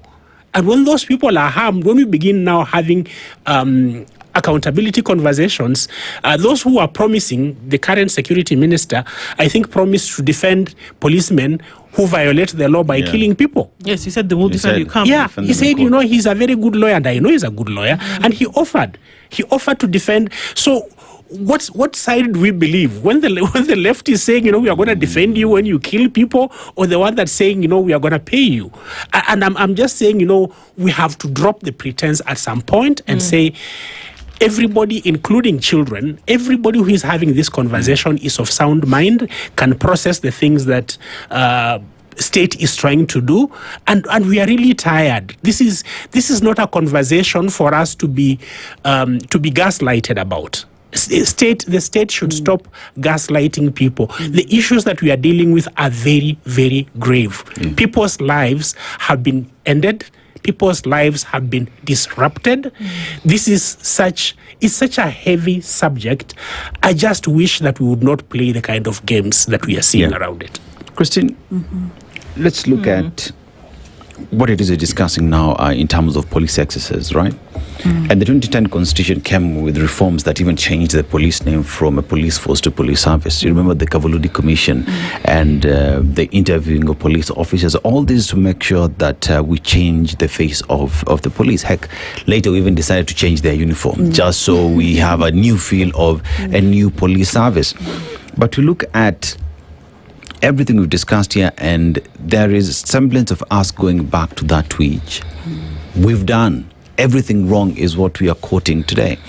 Because you ask yourself, even the interviews that we did back then during Kavulidi, return on investments were zero, because you're back to where it is we were.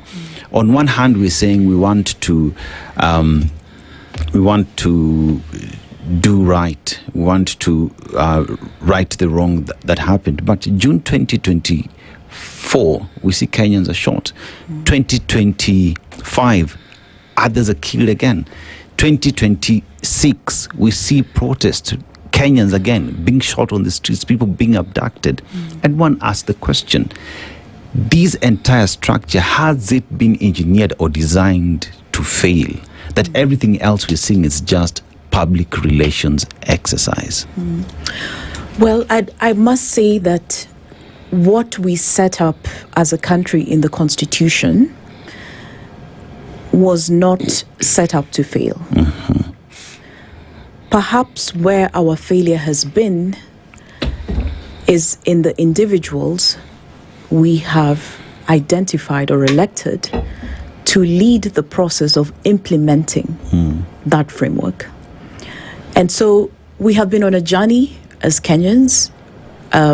We have made significant progress and strides despite what we see today.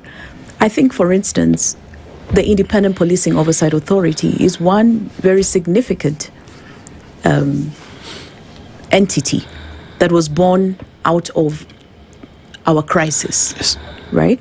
And even as we speak about, for instance, the Baby Pendo case, the Sufuria case, and other protest cases that we've seen brought to court, I dare say that in the absence of IPOA, perhaps those cases may never have seen the light of day. And so in that regard, we have made significant strides. Unfortunately, we are now facing a moment of tension. We are stuck at a place where we can either pivot forward or we can seriously slide backwards. And unfortunately, the kind of slide we're seeing is one that, if you look to the future, we're looking at anarchy. How can it be that you're seated in the confines of holy grounds in a church and hired goons or criminal elements or whatever we call them can freely walk in and cause havoc? And that's not the first time where we've seen havoc caused in a church. We saw that with the former deputy president. We saw that at the, in other places, at the Kenya Human Rights Commission, with victims who are gathering to issue a statement. In other words, where we're sliding is extremely dangerous.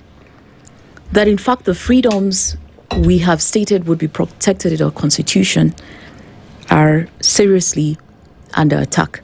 So what I would say is this: I think we need to pay greater attention to who it is we're identifying to lead our processes of activating constitutionalism. We say time and time again that a constitution in and of itself is words. It articulates our aspirations and values, but to leave them out, we actually need men and women who will be bold enough, who will be credible, who will be honest to get us to the point where we actually achieve that. And so in the absence of that, it goes full circle. If you don't have the right leadership in parliament, then we will not get the right resource and budgetary allocation to all of these independent bodies. In the absence of the right leadership, you don't have the right people leading independent constitutional commissions. What do we then expect as an output? The results we are seeing today are the outcome of incrementally clawing back on this progression that we promised ourselves in the Constitution. But I must say that all is not lost. I think the power, increasingly we realize that the power lies in us as a people. And we have the responsibility to help us get to the next level. The president did issue an apology a couple of days ago, and this was, of course, in relation to this compensations panel that is going to maybe start their work in earnest. Onto what, not sure. There have been suggestions that a panel wasn't needed. You already have the Kenya Human Rights Commission who does this work anyway, and that they are mandated to do this. You did not need to institute a panel to start having discussions about this and to maybe, bring in a few more coins there where they're not needed to pay anybody. What are your thoughts, both of you now, about that? The apology of the president and then his almost commitment where he said, I will not give another order for anyone to be killed. Acknowledgement that he did give the previous one. So should he then be held accountable? And then why duplicate roles if you already have a Kenya Human Rights Commission to do this exact same thing? I'll start there with the KNCHR, and I'm very fond of the KNCHR because the KNCHR sometimes stands in moments when institutions are collapsing. In this particular regard, there is one thing I think there is a misstep, and I hope that they are able to correct it. A senior advocate, Wilfred Nderito, whom I had hoped would actually take my place on this show, but wasn't available today, actually wrote to the Kenya National Commission on Human Rights requesting that they do not share the information on the victims with the government, with State House. And the reason for that is very simple, because you've got the integrity of data. If you are saying you are shot by police and then your details, including where you live, is also shared with the state, we have compromised. We've compromised your safety and your security. And I think that is an issue. Even as we are going into this, I think I hark back to what Christine was saying, which is that we've got to be able to do this in a systematized way, so that we are not throwing new people into the deep end, because they're going to make mistakes. Some of those mistakes can be avoided if you are using tailor-made institutions that sort of can deal with it. The question of leadership, I think, is critical, especially of the police service. And if you look at the task force report of the David Maraga task force from 2 years ago, says there was there's a consistent failure of leadership. It's almost like the police is designed to fail. Right? From the police service commissioner, those things are not being addressed. For me, I come back to saying that every time you are making compensation for human rights violations, you are acknowledging that the constitutional promise is not being met. Right? Every time you do this kind of thing, you are saying we have fallen short.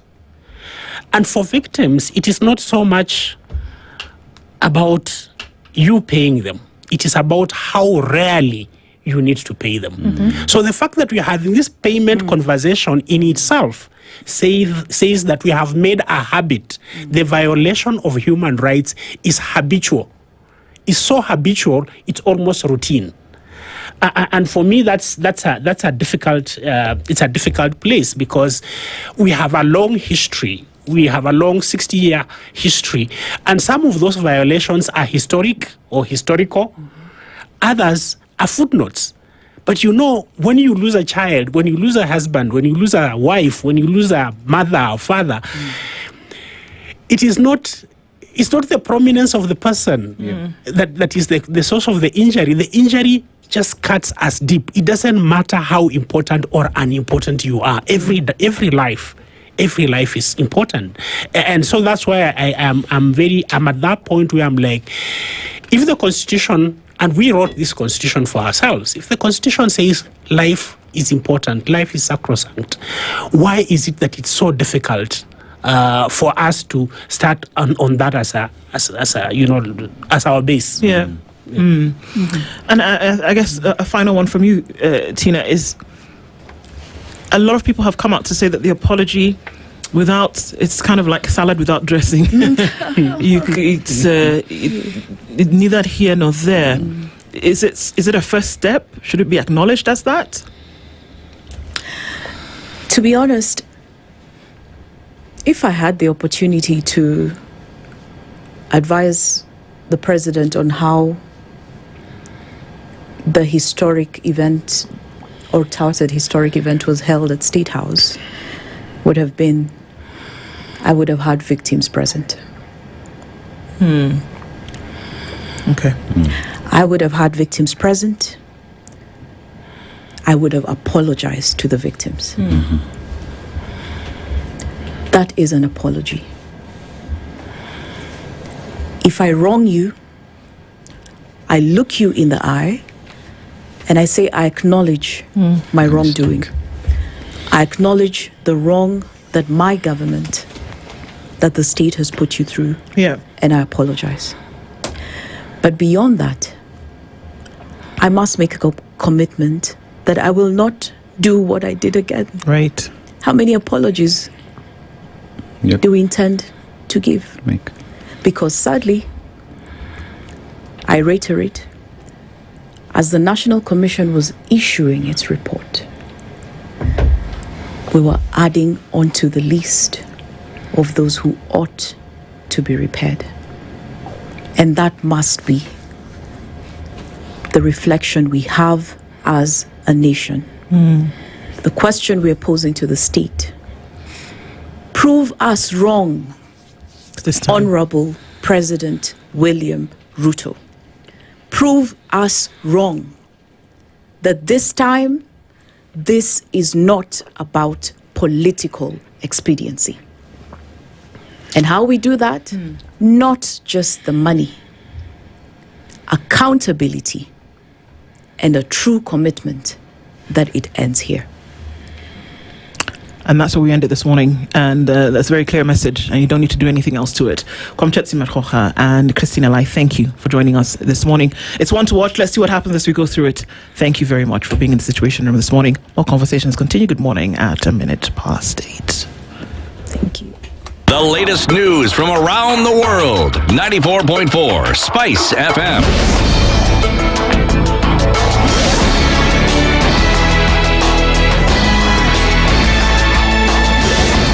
Good morning. This is the News Wire. I'm Leah Ubag. Victims of the protests and police brutality are now calling on President William Ruto to apologize to the survivors and families of those affected by the violence.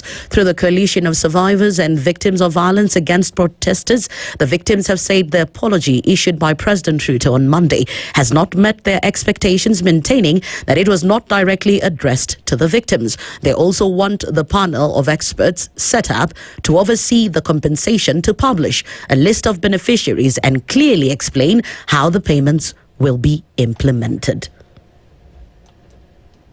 No apology can erase the bloodshed, trauma, and pain inflicted upon families whose only crime was exercising their constitutional right to peaceful protest. That vague apology is not accepted. Because brutality and excesses were personal, the apologies also should be personalized. We therefore expect the President to extend the same apology personally to the victims. Kenyans will not tolerate further delays, excuses, bureaucracy, or political sideshows meant to frustrate victims once again. Compensation must be swift, transparent, seamless, and conducted in good faith. The move follows the launch of a compensation scheme worth 2 billion Kenya shillings aimed at addressing more than 1,100 claims involving deaths, injuries, torture, abductions, and enforced disappearances. In addition to compensation, the victims want justice to be done by holding police officers and all those involved in the killings, abductions, torture, and other human rights violations accountable. The survivors now want compensation payment to begin within a week, threatening to protest if the plan is delayed. The investigations to proceed, and they should also be brought to book. The compensation does not take away criminal culpability or responsibility of the individual police officers who are responsible for this heinous act. An autopsy conducted on the 7 bodies found in Mwingi-Kitui County has revealed that some of the victims were killed by hanging, stabbing, and blunt force trauma to the head.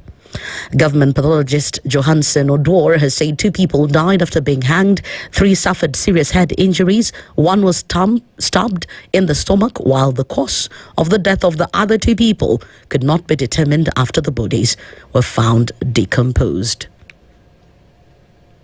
We treated them as 8 bodies because one had detached head, which had been gotten separately, and we found 2 who had been strangled. 2 we are unable to ascertain the cause of death because of decomposition. 3 had head injury, and one of them had a stab wound to the abdomen. Because of the varying level of decomposition, it became very, very difficult to estimate. But from the casual look, I can say that the last 3 months, when bodies are so much decomposed, it becomes very difficult because they all look alike. So that's why it's good for anyone who has a lost relative to just go to thermal chemist that their DNA can be retrieved and the comparison done. And finally, President William Ruto has told G7 leaders attending a summit in France that Africa must be treated as an equal partner in the new global order, not a recipient of aid. Speaking on the sidelines of the summit, Ruto said Africa is neither a problem to resolve nor anybody's liability. He took aim at global credit rating agencies, which he said systematically exaggerate Africa's risk profile, undermining the continent's economic prospects. We have $4 trillion, for example, in domestic resources, in pension funds, in insurance resources, in central bank reserves. What is lacking is the mechanism to mobilize these resources. We will be promoting to partners here how those resources can be mobilized to drive African growth. And we will be asking for a win-win outcome. We are not asking for Africa to be treated in a special way. We are asking for Africa to be treated equally. It's not a special treatment we are asking for. It is to be treated equally. And I don't think that's too much to ask. That's the Newswire. I'm Leah Ubaga.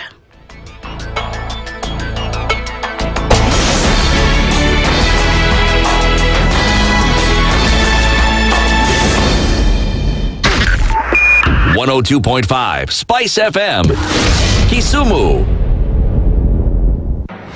The following takes place from 6 a.m. to 10 a.m. every weekday on Spice FM. Every time he kept on saying he wants a vibrant opposition. How does it make sense that public money has been used already and then they dare to sell it back to you? Why are they not giving them for free? That's how broken we are. That's how broken we are. They're being sent home now for fees. They're going to fail to prepare. We are compromising the futures of these children. This is the Situation Room, the only way to start your day.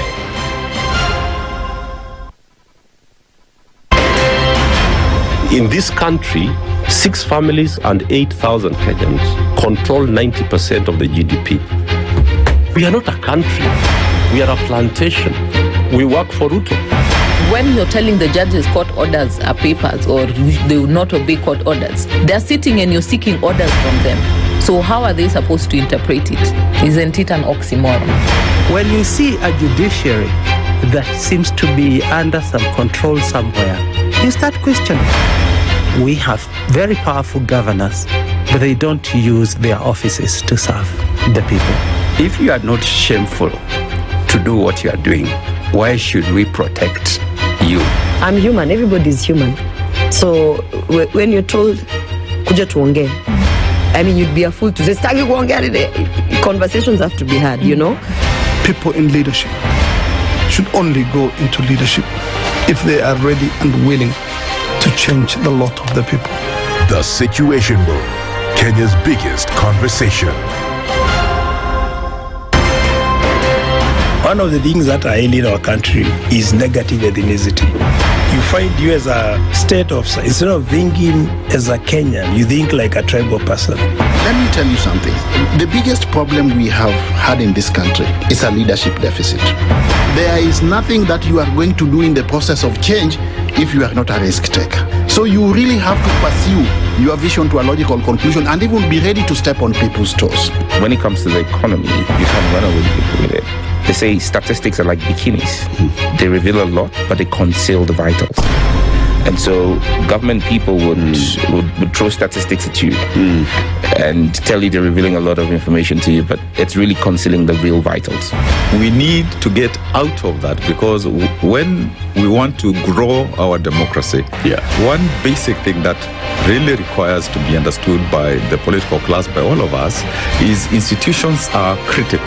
This is the Situation Room, the only way to start your day.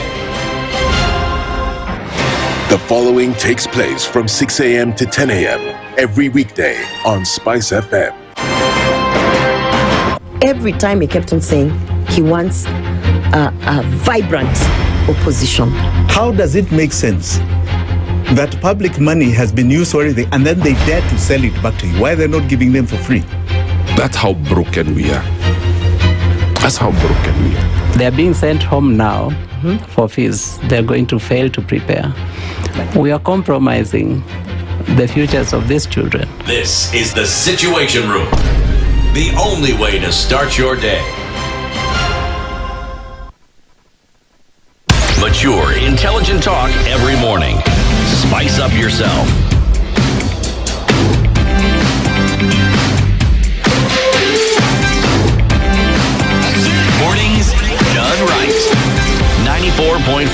Spice FM, Nairobi. Continuing in our morning at 10 minutes after 8 o'clock, and our conversations continue. That was some heavy stuff, isn't it? When you talk about compensation, it's not just about shillings passing from one hand to the next, but ensuring that something like that doesn't happen again, and that somebody needs to take responsibility. It's not a political conversation and should not be turned into one, and neither should it be used as one for political gain. Those are some of the things that we heard, engaging on some of those matters, and we're powering up into another conversation around such, and let's see if we can land this plane on that conversation, literally. But before we get to that, how are you powering us up this morning, Dennis? Now, you see, when you're navigating a fast evolving market, right, you need power that as well can get you there. So even the landing that you're talking about, let me land it down for you. Here we go. Right? So you need someone who has been in the market for a very long time, who know their business. So we're talking about since 1963. So chloride exide and Kenya as a republic, same WhatsApp group. They are twins, right? And with that, then, we're talking about the brand chloride exide is engineered for maximum endurance and seamless power delivery. So when you talk about climate control, your navigation from point A to point B, the comfort that comes with your vehicle, if it's about a retractable sunroof, all those things require power, and you need a battery that will be...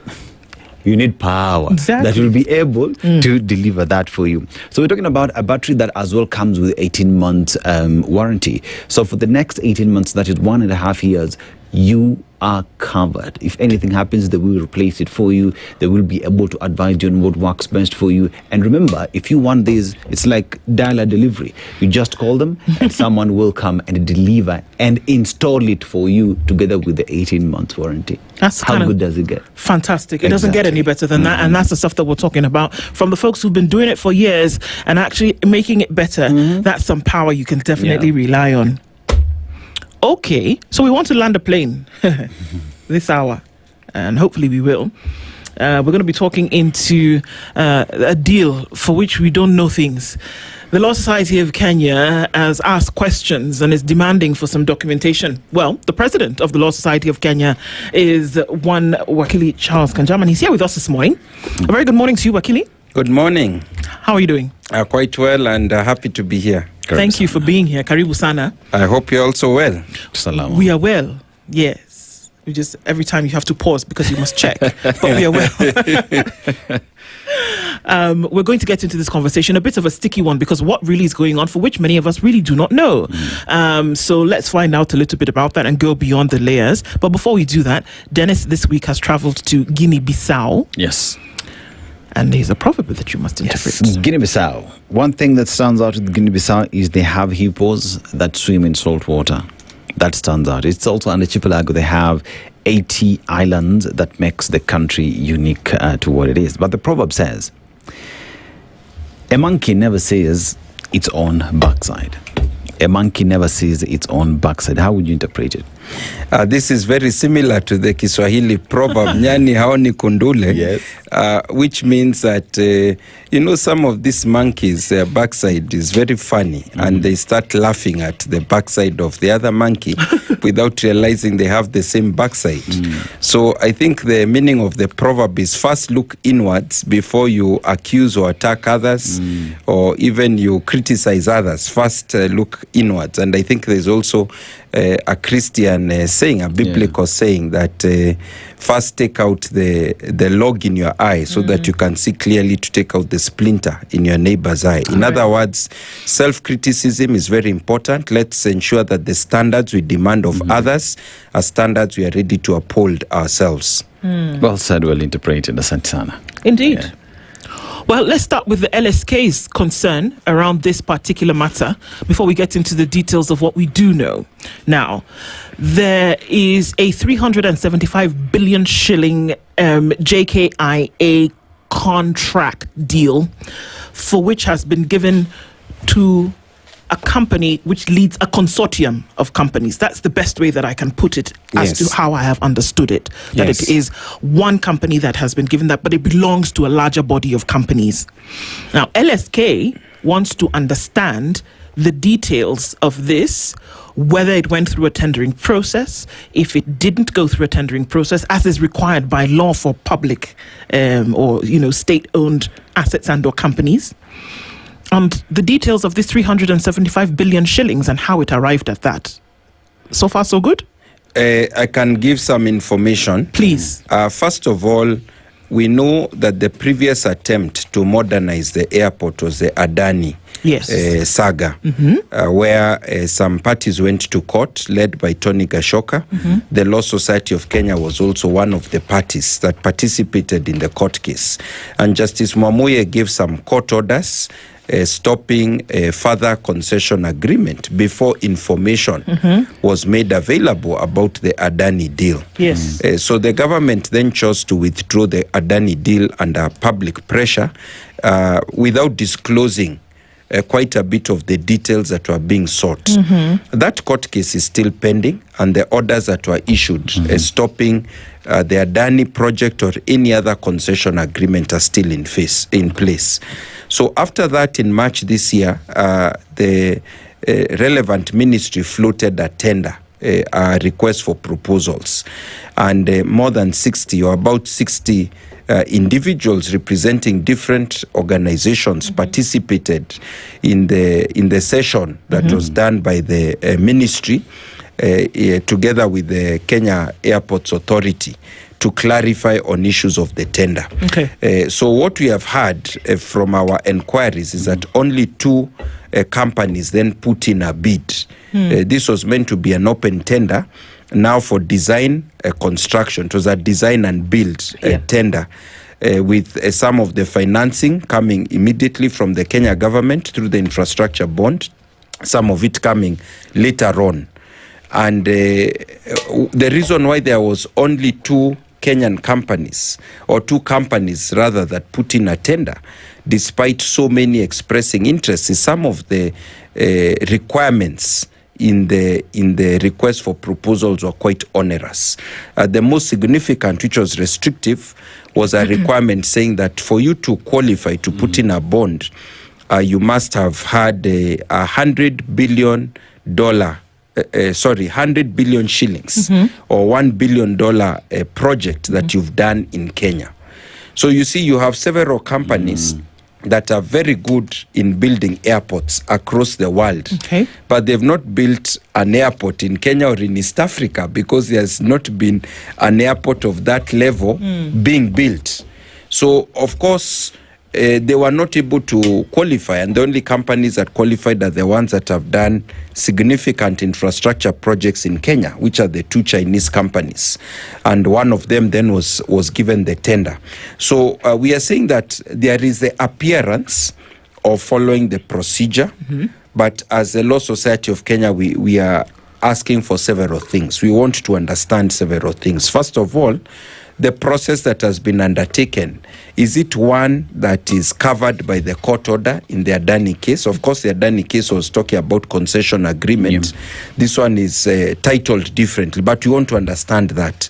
Number two, we want to understand whether there has been public participation, even in the process of coming up with the requirements in the request for proposals, which were a bit restrictive. And number three, just like in the Adani case, and as even Senator Mtata asked in regard to the SGR, the Standard Gauge Railway, and the Nairobi Expressway, we need transparency. In other words, we need to see a copy of the contract that is being entered into, so that there is relevant public participation. And in case any Kenyan is concerned about the way the procurement has been done, they can then have access to the courts or the Public Procurement Review Board or whatever other avenue there is to question it. Having said that, it is also important that we know that JKIA is in a very serious need of upgrade. In fact, you travel across the region, you find the airports of our neighbors are getting better and better, and ours is still stuck in very poor shape. So we all want to get a new airport. We want to get expanded facilities. We want Kenya to become a real hub for the region. What we are saying is that as we do so, can we ensure that we do it transparently, above board, and there is value for money for the Kenyan? Okay, The awarding of these, rather the floating of the tender and awarding of the same to individuals, it's, as much as it's a development thing, it is equally backed by the law and procedures that are stipulated within our laws. Where public participation is not a suggestion, it's a must that Kenyans must be involved, stakeholders must be involved in this process. That there is already a matter in court that, where Kenyans are demanding transparency. Kenyans are demanding we see the contract, and that while offering these new contract or awarding these to an individual, you still do that which a Kenyan is in court for.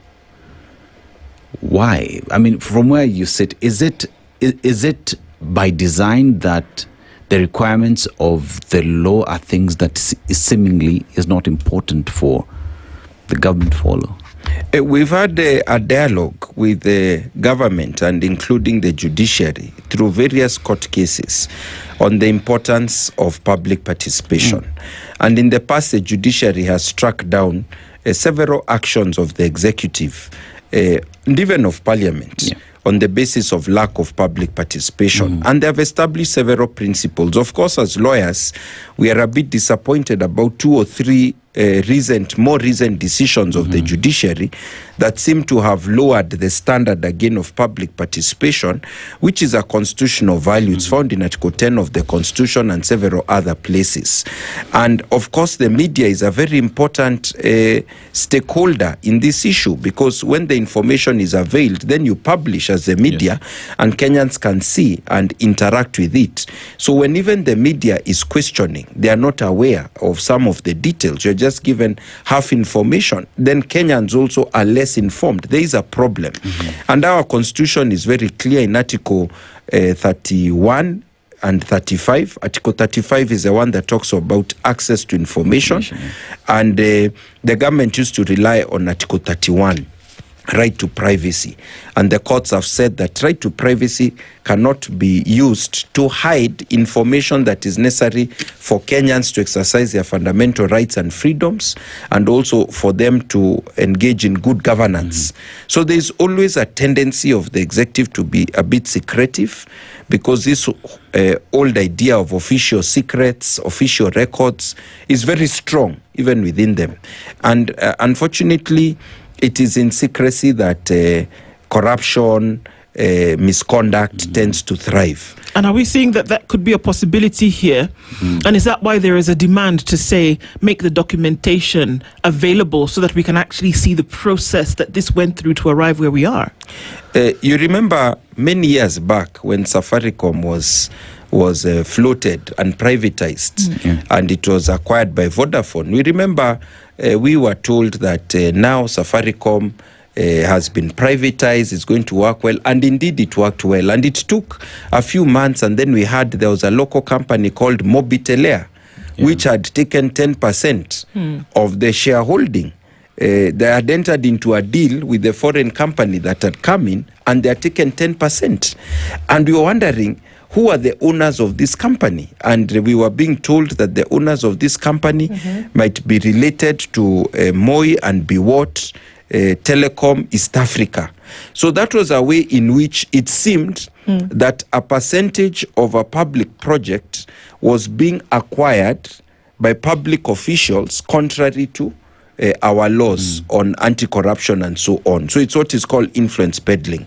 So we also want to be very careful and clear that there is no such arrangements that are in place, and that is why we need to see all the documents in this place. When you don't see the documents, the transaction documents, everything, those are the situations where you are likely to find deals that have been reached that increase the cost of project 10%, 20%. This I'm not saying has happened. I'm saying these are the risks that can be resolved once you have full disclosure of the relevant documents. And there have been recent court cases that have said under the Access to Information Act, the Fair Administrative Action Act, governments organs are meant to disclose contract documents to the public. Okay, so that's my next question, actually, interestingly enough, was going to be that is there a requirement for full disclosure without the pursuit of the same by a party after the process? Yes, actually, I was involved in a recent case. I've been acting for a party in a case involving the Rirutangong railway. And again, in that particular case, some of the residents of that area, Karen Langata Association, have been complaining that, you see, government has started a meter gauge railway project there, and they did not disclose documents to us. They are meant to do feasibility study, pre-feasibility study. They are meant to do serious public participation before they determine everything about the project. And all these documents under the law are meant to be disclosed. So we're able to persuade the court by showing them the relevant provisions of the Access to Information Act and the Fair Administrative Action Act that require disclosure by the government. And the court issued a court order saying that the project has to stop until the disclosure takes place. And now we are waiting for the final determination of that application. What I'm basically trying to say is that there is a legal requirement for disclosure. And if the disclosure is not done after you make a formal request, one can approach the court, and the court can even stop the project if the court is convinced that the disclosure has not been made. So we are asking the relevant agencies, do the disclosure. If they don't do the disclosure pursuant to the public request, you are going to do the formal demand for the full disclosure. And if they do not respond to that one, then we'll have no alternative but to enforce it through the judiciary. Wakil, in your opening submissions, there's something you said that is very critical, that Kenya needs a new airport. Yes. Because it is old. If you go to other countries, you see the development they're putting into the same. Yes. Now, the government has consistently told us that we need a new airport. I mean, there is a time we hosted here a captain, and he told us that there's a time a project started at the airport, but it stopped for some weird reason. Yes. They even dug holes, and they've stayed there for almost 10 years Yes. now.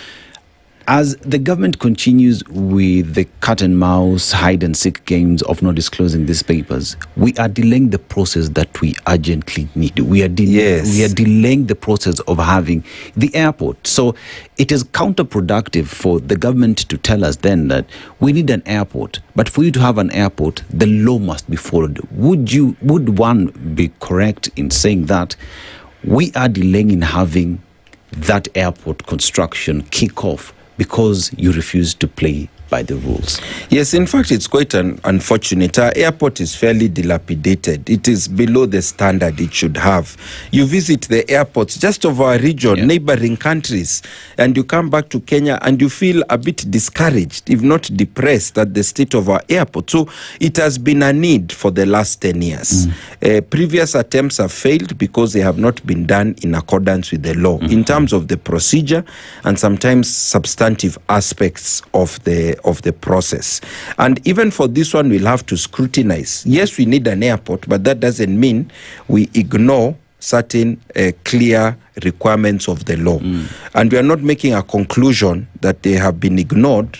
We are saying there are some red flags, and we need to just check what is happening. And some of it has come from media reporting, including mention of certain individuals that seem to have been involved in certain activities in other countries that have been questioned, seriously questioned. I want to see, are they actually involved in our Kenyan project that we are being told has been awarded to the China construction, CCC company? Is there anyone else involved? Is it clean? Is it above board? Are we sure that the process of public participation has been undertaken? Are we sure that whatever is being done is not going against a court order that dealt with a concession agreement? So there are a number of questions that we need answers to. And then we also need to know that there's value for money in that project. So this particular case is very interesting because is it every, so there's part 1A and part 1B, is it every public asset case of this nature for which there is a demand for public disclosure, a full disclosure? And then would government not have learned, because this would be the second go at the airport, this particular place. The first one didn't go through because of something in this nature. So why wouldn't they want to say, okay, come on, guys, we're trying this again. It's needed. So we're just going to be above board, and here it is. Why wouldn't they want to just be very clear from the get-go that, okay, this is what we're doing, we're above board, we're clean, everything? Why would those two places be mixed up? First of all, this is not even the second go. There was the Greenfields project. This might be the third or the fourth go at it. So they have been attempting to do this from the Kibaki days. I think we now have a new constitution. Government should have learned from previous mistakes, and I think they have been learning. The question is, have they learned enough in terms of disclosure? And the disclosure should not just be for this, but for all big projects of the government. And the government did actually promise that they were going to be having full disclosure and open government. Those were some of their campaign promises that they made, that the issue of secret deals is an issue of the past. They even said there was going to be an IT platform where Kenyans could go and get information about tenders and the progress and so on. I reckon that's not there. So what is happening is that part of the implementation has failed of the promises that were given to Kenyans. So of course, while Kenyans are interested in all significant projects, the more high value it is, the greater the interest of Kenyans for natural reasons, because there's a greater risk of loss of funds, there's a greater risk of injury to the economy, and to the taxpayer who has to bear the ultimate burden for the project. And that is why we want to know some of these details. Okay, contracts are legal documents and legally binding. Yes. Right? That is what then would have Kenya commit itself to CCC in terms of if it's a loan, on how much you're paying, at what percent, at what interest, and all those things. And with that then, because this is a legal contract, there has to be a legal representative who is then advising government on the same. What do you reckon is happening? Is it that advice is not being taken? Is it that others think they're smarter than the law? No, I know that for a project of this nature, it will need the sign-off of the Attorney General, just because of the stakes of the project. Yes. It would need the sign-off of Treasury. It would need the sign-off of a number of government agencies. I cannot speculate on what happens internally. What I know is that the sign-off is required before the project goes through. And I also know that there has been an issue that has arisen as to securitization, the approach of the Kenya government of securitizing future revenue. They have been doing that with petroleum levy, railway development levy, and so on. And even the World Bank and IMF have flagged that issue. And they have said that that attempt to get financing through securitization of future revenue that you expect to get from taxpayers, and then you keep the project off the books of Kenya in terms of issues of debt, GDP ratio, and all those things, that is improper. And of course, there's also a concern which has not yet been tested by the courts. To what extent can a current government commit future revenue or taxes of Kenyans? Because then you are taking away the ability of future governments to reduce taxes. You've already given a contract that is on the basis of us paying a certain tax for the next 10 or 20 years. So those are issues that will need to be tested. But generally, that is what is happening. That so long as you disclose what is happening, not only the price of the contract. There are other very critical clauses, like if there is default in payment by the Kenya government, what is the consequence? You remember there was the deal where we were worried our port was a security. We might lose our port. There are also concerns about when there is an issue, where is the dispute resolution? What are the default or penalty clauses? Do you pay penalty interest? What is the interest rate? So there is so much that Kenyans need to know about these projects if they are being done for value for money, best interests of Kenyans. That's why we need the disclosure. How legal is a contract if it has been built on an illegality? Say public participation was not there, disclosure has not happened. How legal is that contract? So the Attorney General is the one who's first of all meant to advise the government about contracts, legal aspects of contracts of this nature through her officers. Then if Kenyans are not satisfied, they feel there have been gaps, we then go to court. Because once the government has entered into the contract, the only one who can stop it is a court of law. So right now we cannot make a statement or a finding because we don't even have all the information. But if we find the red flags have actually materialized, then we'd go to court and ask the court to declare such a contract to be contrary to the law. Right now we can't say.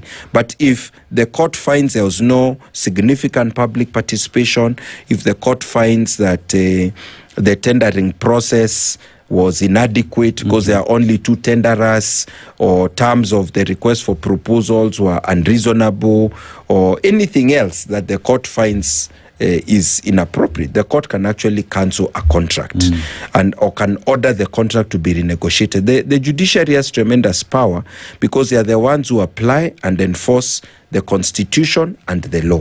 And the government is bound by the law. Yes. Who is the person? Because it must sit on. I mean, you mentioned the Attorney General, but who is the person then who is supposed to grant the details of this disclosure?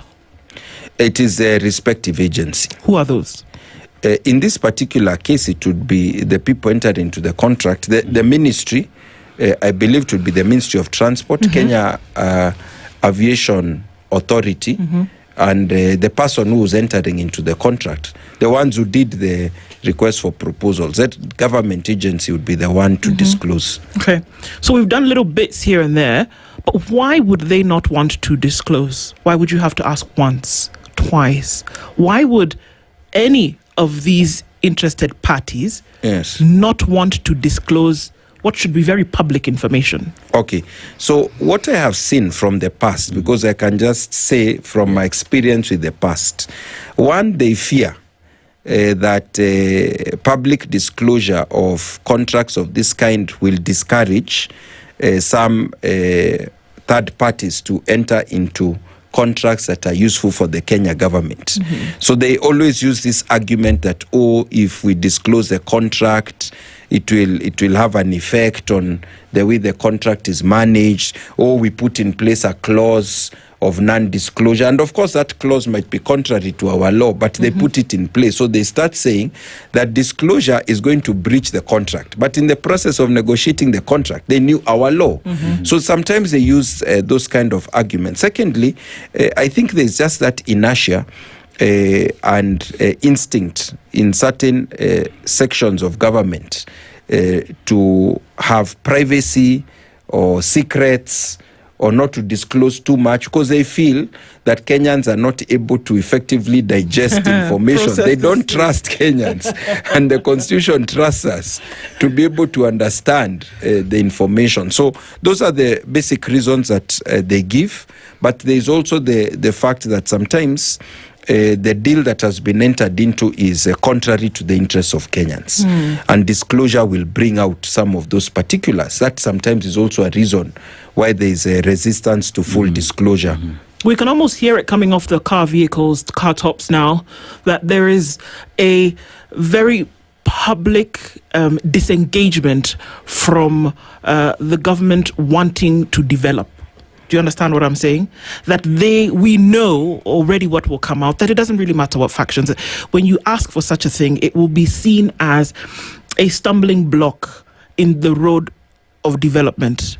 Would you be expecting such a response from anybody who is on the other end of the insistence on the public disclosure of these issues?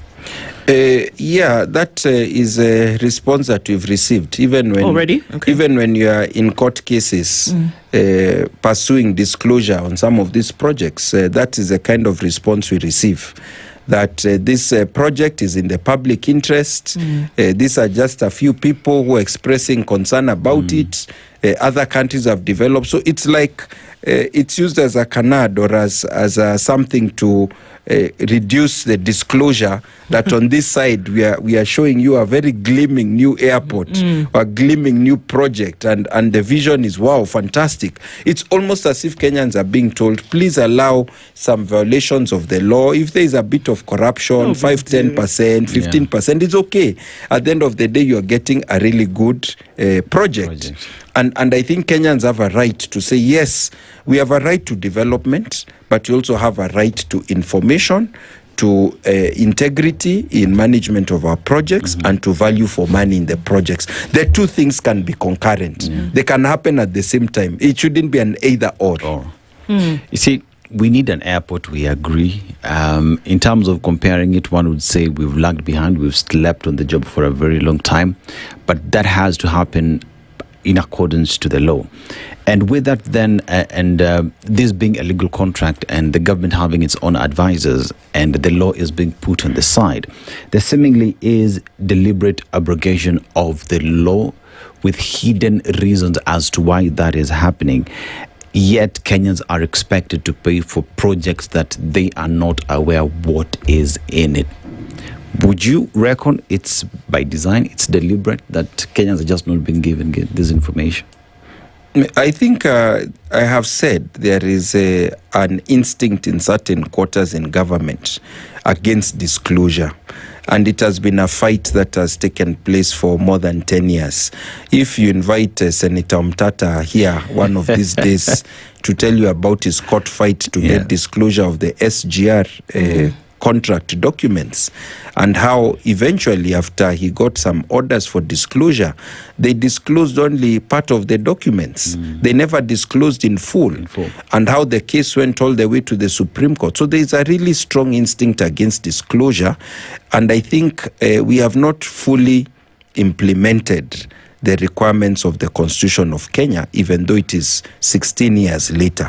So that fight has to go on, because it has to become the normal thing that maybe within 2 weeks of signing the contract, or 3 weeks, you upload it on the website for Kenyans to see. And you can even give some explanatory notes if you think Kenyans will not understand the document, so that they can understand the document. So these are things that need to be done. They are a requirement of our law. They are not being complied with. And I think it is an inertia, because in the old days, you did not need to disclose. So the fact that the new constitution has new demands on access to information, some people still are living in the past approach to government tendering or public contracts. And then, of course, there's something else that has happened, is that in the immediate aftermath of the new constitution, we enacted laws that were robust enough, and there was an attempt at disclosure. But what we've noticed is that there are gradual clawbacks in what the constitution and the laws require. It's almost like, it reminds me of this saying, constant vigilance is a price for liberty. So it is not enough that we got a new constitution on paper. It's not enough that we got a few laws on paper. If we are not constantly vigilant, then even those liberties, those rights that we won under the constitution will start retreating, because they are not being exercised. It's like if you have some muscles that you don't exercise, then the muscles atrophy. And that is what we are trying to avoid. So we are saying precisely a matter like this one of the airport is a good one for us to exercise our muscles of full disclosure, to avoid atrophy of those muscles. Can you see a connection between those huge projects and the call for full disclosure, whereby there's been an ardent, vivacious call for disclosure and it has not happened, and something going wrong in those projects? For example, the SGR, which Okoh Mtata is pushing for, we saw that project was bloated by I don't know how many billion shillings. Do we see that there's a problem, that there's a connection, or there's a similar thread between that for which it's being pushed and a problem in the project? So SGR has resulted in Kenya Railways having losses of tens of billions of shillings annually. So you can see the impact.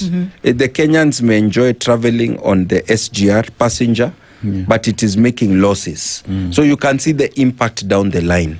Expressway, as a Nairobi born and bred person, I would say Expressway has helped to deal with certain traffic issues. But when Expressway contract was being handled, what was the commitment to Parliament and to the people of Nairobi? That the 3-lane highway from the airport to Westlands will not be interfered with.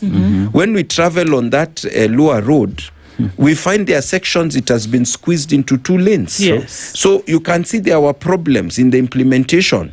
So when we find some people talking about shooting up of Kenya's debt GDP ratio has shot up tremendously.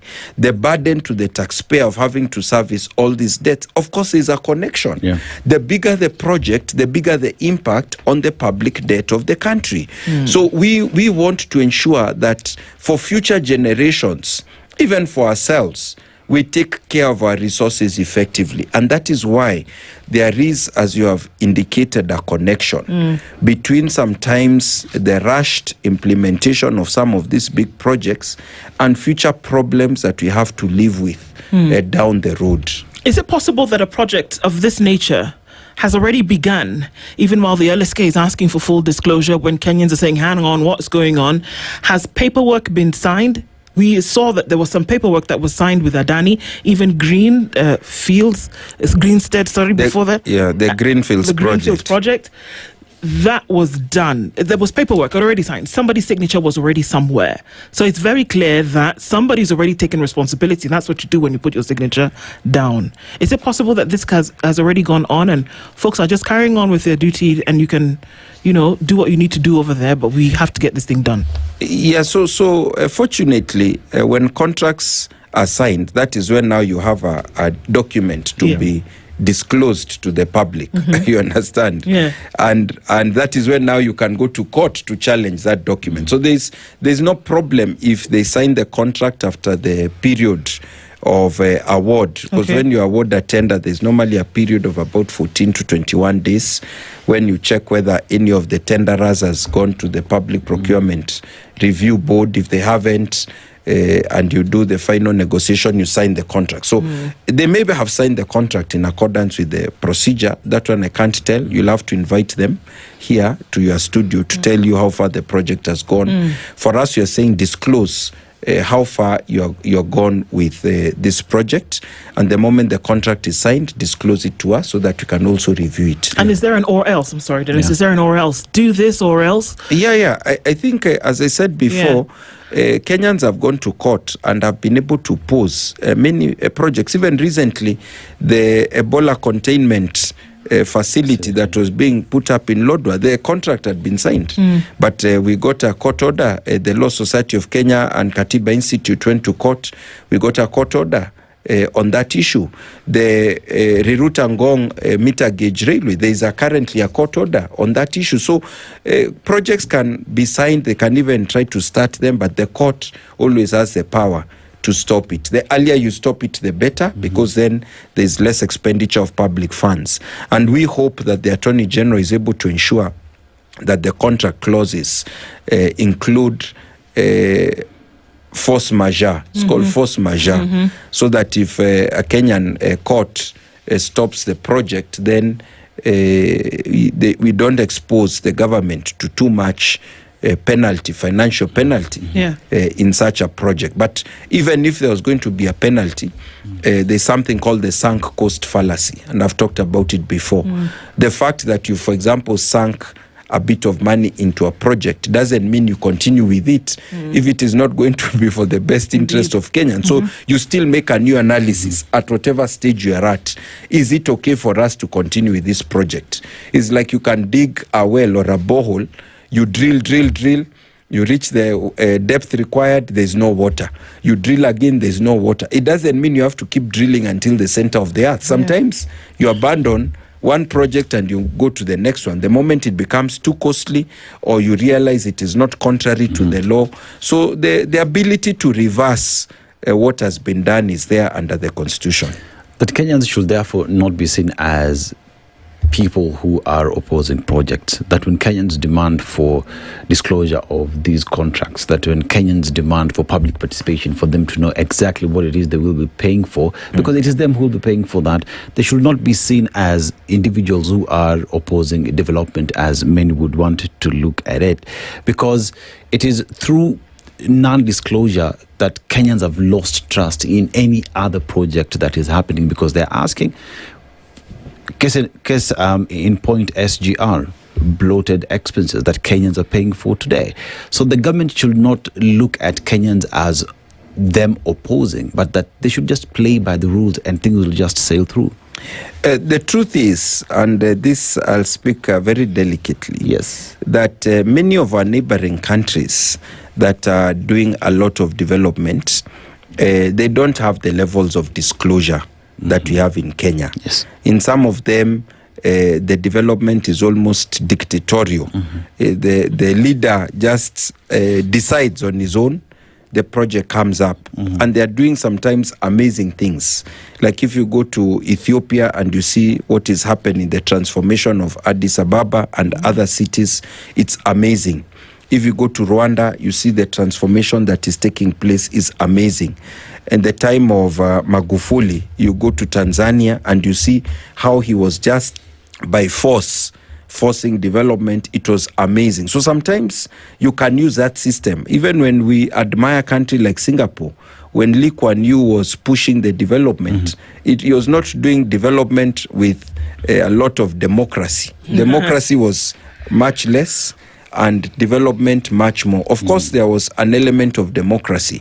So it is possible to have strong man approach to development, where you just push it and you have to place your trust that the strong man wants to do things for the interests of the country. And if they make a lot of money in the process of development, you can't do or say anything about it. But there's the other model, and that is a model Kenya has chosen to follow. That is a model of development that has been undertaken in Europe, in the United States of America. It is development that is moving alongside a democratic space and full democratic space. That's the kind that we have chosen. That is our constitutional model. And so we have to keep true to it and not be told that we have to sacrifice our democratic rights or public participation for the strongman approach to development. We've chosen the democratic approach. There are very good countries that are role models that have followed that approach successfully, and we also can follow that approach. So a couple of weeks ago, the CS Health made a statement in Parliament, essentially pointing to the position that they didn't have to ask Kenyan citizens for permission to do anything. And if that is the position that somebody who is in the executive, because that's what cabinet is to a certain extent, could that be something that applies then across board to point to the question of, is there anything of a public nature in Kenya that is bound by the strings of secrecy, that it is not bound by this law where you said it must be disclosed publicly? Is there anything, save for some defense or protection of boundaries and things like that, but is there any kind of project that the government would go into that then is not bound by these disclosure that we speak of? Okay, so there is the Official Secrets Act, and the courts have on some occasions upheld provisions of this law. For example, when there is negotiation or things are going on, then you should not disclose. The final outcome may be what you disclose, but not internal discussions or deliberations. Of course, there are also issues of national security, whereby issues of security and so on, sometimes the level of disclosure is a bit less, but the level of accountability is not meant to reduce. And we have a system of checks and balances. Unfortunately, the legislature sometimes has become complicit in allowing the executive to get away, because their power of oversight, sometimes they're even washing it or wishing it away. For example, this privatization law whereby now they are allowing the executive to privatize state corporations without seeking their consent in each and every one of those cases on a case-by-case basis. You see, that is the legislature failing in its duty. Sometimes it could be the judiciary which issues a decision that fails in its duty to interpret the constitution in a robust way. Then you have other organs and agencies like controller of budget, like auditor general. So there are actually several institutional arrangements to secure disclosure and sufficient oversight. But as I said before, that constant vigilance is a price for liberty. If we relax, if we don't exercise those powers that we've been given by the Constitution and the law, then they will just dissipate, and we'll leave ourselves in a situation where a government is a black box. Whatever happens inside, you don't know. The only thing Until you it know crashes. is you see the project that has come up, but everything else, black box. And that is not the spirit or even the text of our Constitution. I mean, you've brought in the legislature as a very integral part of it because they are the representatives of the people. They are the ones who then through various committees that would be able to interrogate, say if it's roads, Ministry of Roads and the contracts under the Ministry of Roads, then they are the ones who should be able to ask for these documents, go through them and perhaps even disclose. Are we looking at Parliament that has forgotten its job or has become complicit of the abrogation of the law? There is a saying that democracy dies in darkness. And black box darkness is the same thing. Yeah. If there is no light to illumine what is happening, democracy starts dying. Parliament actually is very privileged. They get access to a lot of information, some of it confidential, some of it they disclose, and some they fail to disclose. And Parliament sometimes also has a very close relationship with the executive. So if we find, like in this project of the airport, that there has been lack of full disclosure, Parliament also would have to take part of the blame because they have tremendous powers to summon a minister, to summon any government agency, to insist on disclosure of documents, and we hope they will robustly implement their oversight role in regard to the airport procurement project, even as we look forward to getting a new airport that is up to world standards. Well, you know, there's the law and there's the insistence on following the law, and then there are consequences, well, according to the paper, of what should happen should you not follow the law. But then in the more subjective, there's also what you feel when you look at a situation from historical happenings, from just the way you feel or what you think. So, Wakili, do you think there is going to be a disclosure of the details of this contract for the airport? Because I'm not a prophet, I'll not give a prediction. What I can say is that for us as a Law Society of Kenya, we are going to be very keen on pursuing full disclosure in accordance with the Constitution and the law. And we will work with the media, we'll work with any government agencies that have the duty and the power to get that disclosure to Kenyans. So what you're saying is that there is going to be disclosure or there will be disclosure? We are going to fight for disclosure, but you see, we cannot put a gun on someone's head. At the end of the day, the most coercive means we have is a court order. So whatever we need to do, we will work on, but we don't have the power individually. We have to work with other agencies, and that is what I'm saying. We'll do our best on our part, and we hope the other agencies cooperate. Yeah. Okay, well, it's going to be interesting times, especially seeing as some of the other public issues for which the same thing is being sought have been wrapped up in the courts for a minute, and that folks are still waiting for that, for the outcome of that to be. Do you think that they would take advantage of that and say, well, this one is still over there and nobody's done anything, so we can play out on this for a while? I think the government has been beaten on the issue of Adani. There was a conservatory order, and once beaten, we hope twice shy. We hope. So I think the judiciary has also shown its teeth in some cases, because one of the big powers of judiciary is to issue a conservatory order to stop a project if it is not consistent with the law. So if disclosure results in the project being stalled, then that would be quite unfortunate, and the executive will be only to blame if we get to that situation. It's President of the Law Society of Kenya, Charles Kanjama. Thank you very much for joining us this morning. One to watch, another one to watch this morning. But thank you very much for being here. It's been a pleasure. Thank you for inviting me, and have a good day. Cheers to you too. Good morning, 9 a.m. The latest news from around the world. 94.4 Spice FM.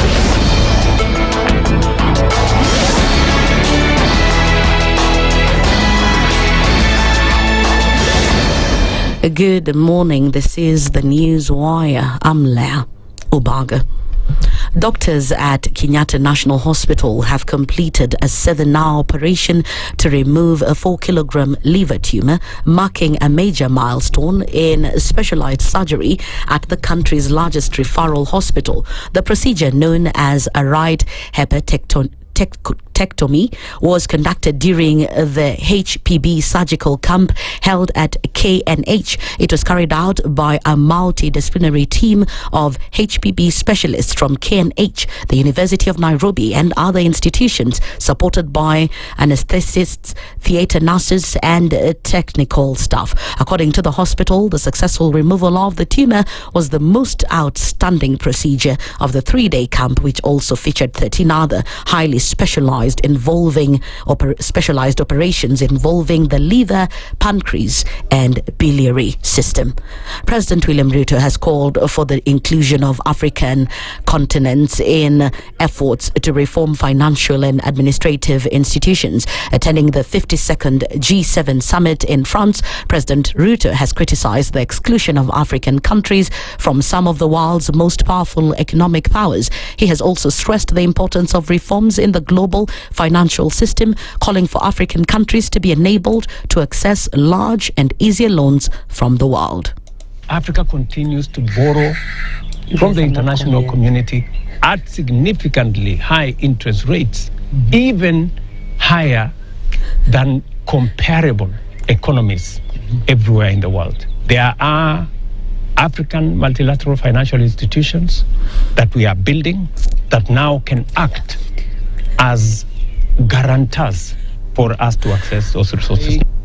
It should be noted that the leaders of France and the United States, Canada, Germany, Italy, Japan, and the United Kingdom, as well as other countries invited to the summit, including Kenya, Egypt, and India, are expected to discuss global economic issues.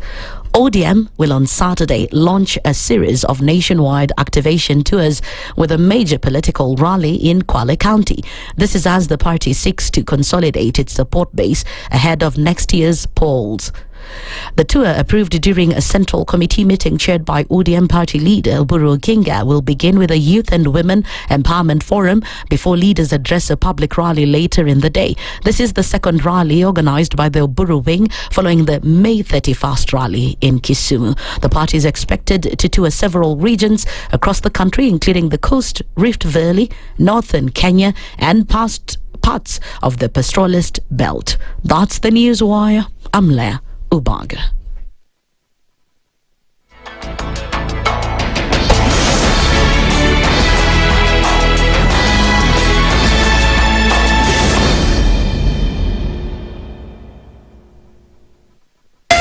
.4 Spice FM, Nairobi. The following takes place from 6 a.m. to 10 a.m. every weekday on Spice FM. We look at the utterances of leaders who are aligned to broad-based, who are initially in ODM. We thought they stand for something. Now they've been exposed. Because we are a third world country, we are poor. And not because we don't have resources, but we have been robbed senseless. Look at the wasteful expenditure. Look at how large government lives. And we've said this is something that can be controlled. It happens in many other countries. Internally, we used to stand and tell him, boss, hii kitu ni mbaya. And you'd say, now he doesn't let me tell you, you saw the other parliamentary group meeting. People went there, sat, listened, looked at him. There was no plenary, left. The Situation Room, Kenya's biggest conversation. The following takes place from 6 a.m. to 10 a.m. every weekday on Spice FM. You have land, Dennis. Yeah. Okay, your own land. You use your own money to build it, and then you sell it to yourself. But we don't want foreign troops on Kenyan soil. But surely it goes a little bit deeper. This is it. If you find the tree is withering, then you call the person who is managing that tree. Come around. Why? Tell me what is first of all, what's the problem? Yes, what is the problem there? How do we expect ourselves to move forward as a country? The Situation Room, Kenya's biggest conversation. The following takes place from 6 a.m. to 10 a.m. every weekday on SpiceFM. He is himself actually has admitted that he bribed members of parliament. So he admitted that he bribed members of parliament. Well, when he said the government, when he said that he gave the 10 million was for what? We're always quick to point faults in somebody else before you look at your own faults as a person. If it was Kanu's day, hii amuka naye leo ungekuwa umeenda bali sana hii. So we must celebrate you. There are 600 million people now globally estimated to be living with diabetes in the world. So it is a major health problem. It's the largest single disease rising pandemic that we're dealing with right now. The Situation Room, Kenya's biggest conversation. The following takes place from 6 a.m. to 10 a.m. every weekday on SpiceFM. Presidency is fairly interesting in the sense that it will actually take us to a new consciousness. Swali zile watu waulizi na swali muuliza na shangala ni aje kwani huku kunaendaje? 30 billion shillings annually on travel alone in public service. A Kenyan can even demonstrate every single day of his life that Ruto must go. That is the only message of his demonstration. That is his right. That bribe blinds the eyes of the wise and subverts the cause of those who are in the right. This is the Situation Room, the only way to start your day.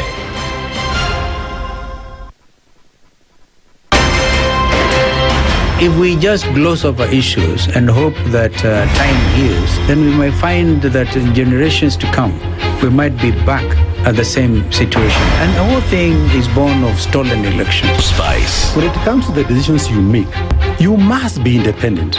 There's no way you can allow one institution to dictate to you how you're going to conduct your operations, how you're going to decide cases. It's a no.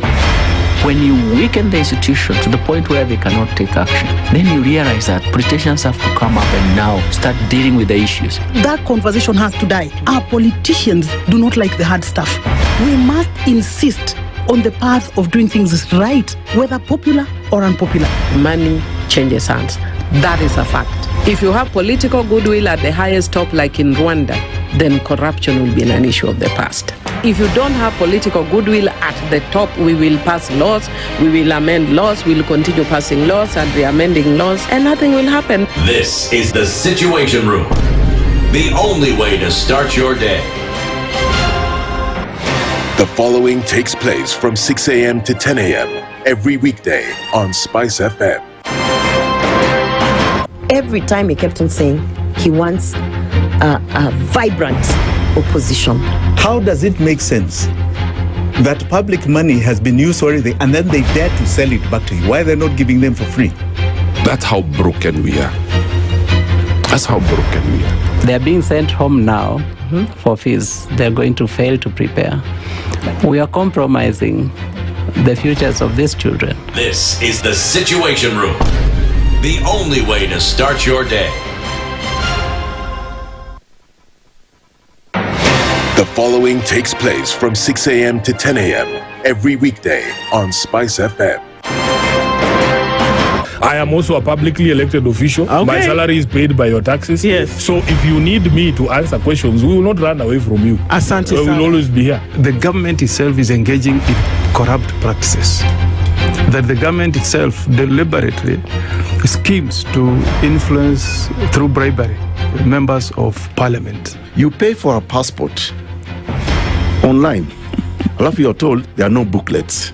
I rebuke matters corruption because corruption has brought this country to its knees. This is the Situation Room, the only way to start your day.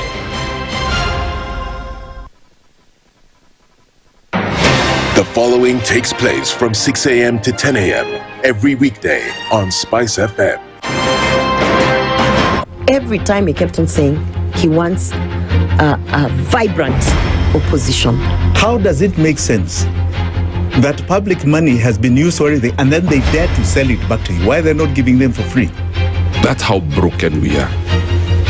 That's how broken we are. They're being sent home now for fees. They're going to fail to prepare.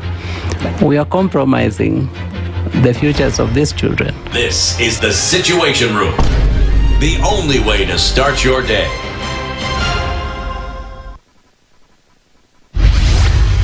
Mature, intelligent talk every morning. Spice up yourself. Mornings done right. 94.4 Spice FM, Nairobi. It's 10 minutes after 9 o'clock, and our conversations continue this hour. We will at some point be talking with AU Special Envoy for Women and Conflict and Climate Issues. She will join us in a bit. And as we get into that conversation, you're still powering us through. Yes. Chloride Exide is doing the business. Nduh, yes. There is a question. You look at your premium car. Yes. Your battery that you have. Yes. Does it match your vehicle? Or are you struggling to power each and every facility that comes with your vehicle? If that's the case, I want to make it easier. Dial a battery is an opportunity where you just get to call 0719 080 000, 0719 080 000. Someone from within your vicinity, 20 kilometers or so, from a dealer, they will come to you and deliver it to you because you're a busy person. By the time you're Skuma Lex 570, you're signing deals and checks left, right, center. They will come to you, install it for you, and even advise you on how to take care of it. And remember, it comes with 18 months warranty. So your AC needs to work. Yes. Your sunroof needs to work. It does. Your electric components in terms of adjusting your seat needs to work. Your lumbar support, your massage, your heated and ventilated seats need to work. Navigation on your vehicle must work, right? And all these must be paired with the correct battery. Chloride Exide, 60 plus years in the game, are here to tell you, we got you covered. We got you sorted. Remember, the number to call is 0719 080 000. There's somewhere we can call and then somebody will be able to... They'll just show up and sort you out. You will not even touch. The only thing maybe you'll do is, again, using that button, open the latch of your hood and they'll get in, replace the battery and sort you out. Or go at the trunk, because nowadays vehicles as well have two batteries, the main battery and the auxiliary battery, which are at the boot or the trunk. Or the trunk. Yes. See, I'm a good student. All right. That's and fantastic. delivery is free of charge, by the way. Oh, fantastic. It's free. It's free. No charge delivery. The only thing you need to buy is to buy the battery. Everything else, in a letter, free, installation free. Chloride Exide said the rest is on us. The rest is on us. The rest is on us. Okay, in a few minutes we'll be talking with Ambassador Liberata Mulamula, who is the AU Special Envoy for Women, Peace and Security. There is a story in the Standard which you need to get a copy of today. It is on page 3. Okay. And I want to tell you this story. We went through it just a little bit. Wife wins right to separate home from in-laws. Okay? And I just want to give you the details of the story, but it's kind of linked to the conversation that we're going to have in a bit. A Muslim man is obligated to take care of both his mother and his wife, including providing them with separate houses if the two women do not get along. Now, this is according to former Chief Kadhi, who ordered a man to rent an apartment for his wife after she declined to continue living with her mother-in-law, citing conflicts and frustrations. The woman, identified as AJN, moved to court alleging that her elderly mother-in-law was the source of endless conflicts in their home. She refused to continue staying with her mother-in-law. She accused the mother-in-law of worsening tensions in the home, claiming that she was harassed and chased back to her parents' home to learn manners, leaving behind her breastfeeding infant. You see how this story is progressing? AJN also accused her husband of being arrogant and rude and of treating her harshly without appreciating her efforts. He further claimed that he always sided with his mother. Chief Kadhi Hussein Athman ruled that it was the husband's obligation to secure a separate accommodation for both his mother and his wife. No. The petitioner successfully proved that she is incompatible with living with her mother-in-law. She has tried her best and persevered for some time, insisting that she continue living with her mother-in-law exposes her to emotional and psychological harm and offends her marital rights to independent accommodation. Right. In her suit, AJN sought reconciliation and physical custody of their 2-year-old son. However, she said she would only reunite with her husband if they moved into their own rented home. I don't want to live with your mother. If we're going to come back together, you will now live with me as your wife by ourselves. Okay? This thing that you're doing, it ain't working. So after marrying AGN, AMA secured a 2-bedroom apartment in Ganjoni within Mombasa Island at a monthly rent of 23,000, where he lived with his mother, wife and their child. She told the court that she was willing to live in a bedsitter whose rent was 8,000 per month. Bora, I am not here. Mother-in-law. Yes, I want to be able to live on my own. She claimed that AMA was only willing to provide accommodation worth 2,500 shillings per month, but was unwilling to leave his mother. Do you understand? If you want a house for me to pay for you, I pay 2,500 shillings. If we're going to live in this one, you live there by yourself, but I cannot leave my mother. Do you understand? This thing of live and leave niwewe. So they said that they're not doing that. Now, Justice Athman said that it was AMA's obligation to look for independent accommodation for both his mother and his wife. He's hereby ordered to secure a 1-bedroom self-contained apartment within Mombasa as their matrimonial house within 60 days from the date of this judgment. He also directed to pay 10,000 shillings per month for the maintenance of the child and the mother until they move into their new matrimonial home. Can you imagine? The court has had to step in to tell you, excuse me, you will not be doing that. Stop it. What do you mean? You cannot leave your mother. Then why did you get married in the first place? That's my question. Hey, if you knew that you were not going to be able to handle this business. You're taking someone else's daughter, she becomes your responsibility, not your mother's responsibility. Thank you, please. You know, because at that point when I asked the question, when you were courting her, where was your mother? Like I keep saying, our mothers have their roles in our lives. Our wives have your mother is not your wife. Exactly. In our lives. My mother is not my wife. My wife is not my mother. By the way, she's not. None will either replace each other. My mother is my mother, my wife is my wife. Which begs the question, who sits at the front seat of the car? I don't think we have time to discuss that particular one. But because it should be obvious. It should be obvious. The wife sits in front. It's at the back. Some people would beg to differ strongly. If it's difficult, buy 3 cars. When you leave, it's an entourage. And you are the security. It sounds like we're going to apply some humor to it, but it is a story that has made it into the pages. And the judge has pronounced himself on that. So behave yourself, essentially, is what he was being asked to do. That comes out of the courts. And then ushers us into the conversation that we're having this hour to then look at from policy to practice, delivering on women, peace and security.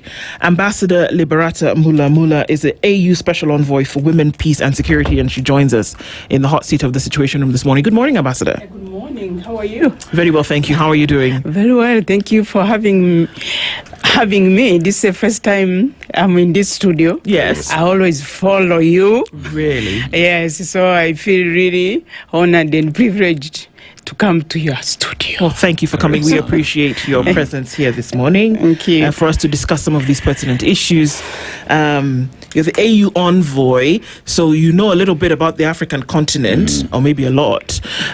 Dennis takes us to a different African country every week. Okay. We land in a country and come back with a few gifts. Of those gifts are the proverbs, which you then get the distinct pleasure of interpreting for us. Oh, wow, okay. He'll tell you where we are this week. Today we're in Guinea-Bissau. Oh, okay. On an archipelago of 80 islands that makes the country what it is, famously for their hippos that swim in salt water. So that's one thing that stands out in Guinea-Bissau. But the proverb this morning, a monkey never sees its own backside. A monkey never sees its own backside. How would you interpret it? Yeah, that's quite interesting. Yes, let me say, I think what it means that in all what we do, sometimes we take ourselves for granted.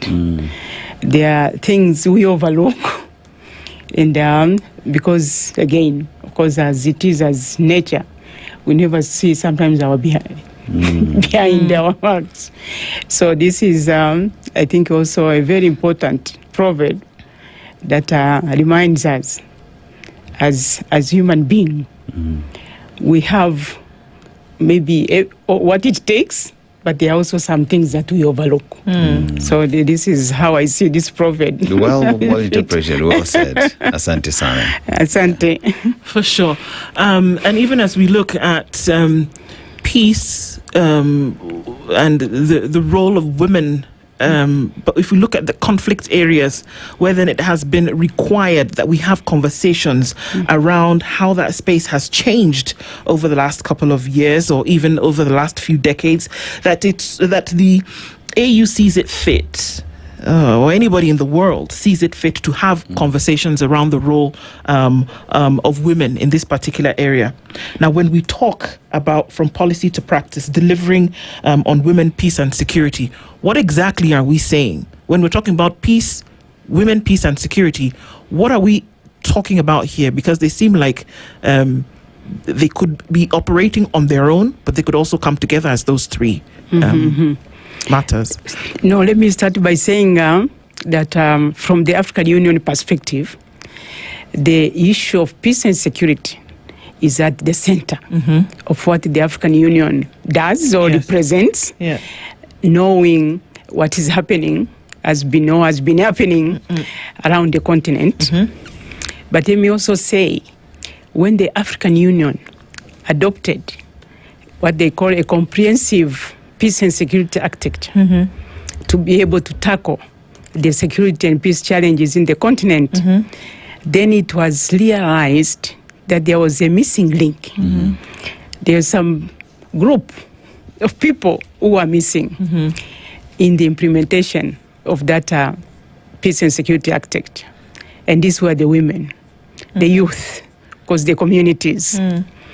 So when you talk of from policy to practice, African Union and Africa in general has been credited of having policy commitments, having many normative frameworks, legal instruments, you name it, declarations, resolutions, you name it, in the context of achieving or seeking peace and security for the continent.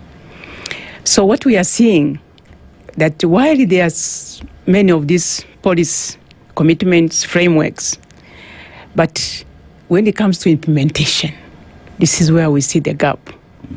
And I'm happy that you chose to address the issue of from policy to practice.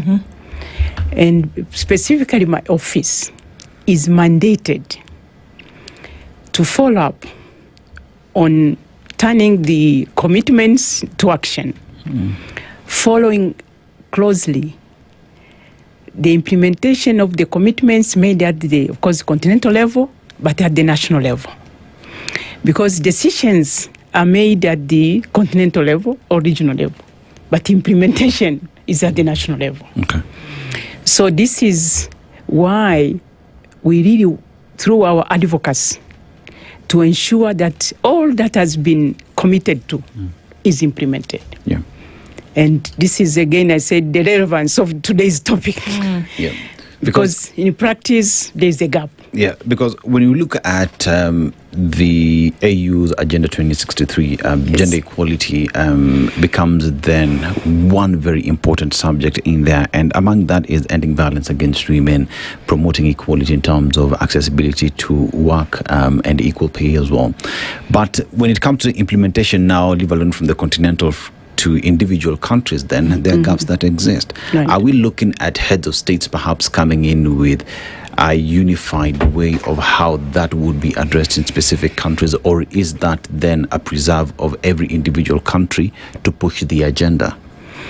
Actually, what we call Agenda 2063, the Africa we want, the big component of that agenda is the people-driven development and the citizens determining the destiny of Africa, including empowering women and youth in the implementation of this agenda. But then, while the heads of state, because usually these decisions are taken at the summit level, the head of state, they commit, they pass resolutions, they make decisions. But then implementation is left to individual countries.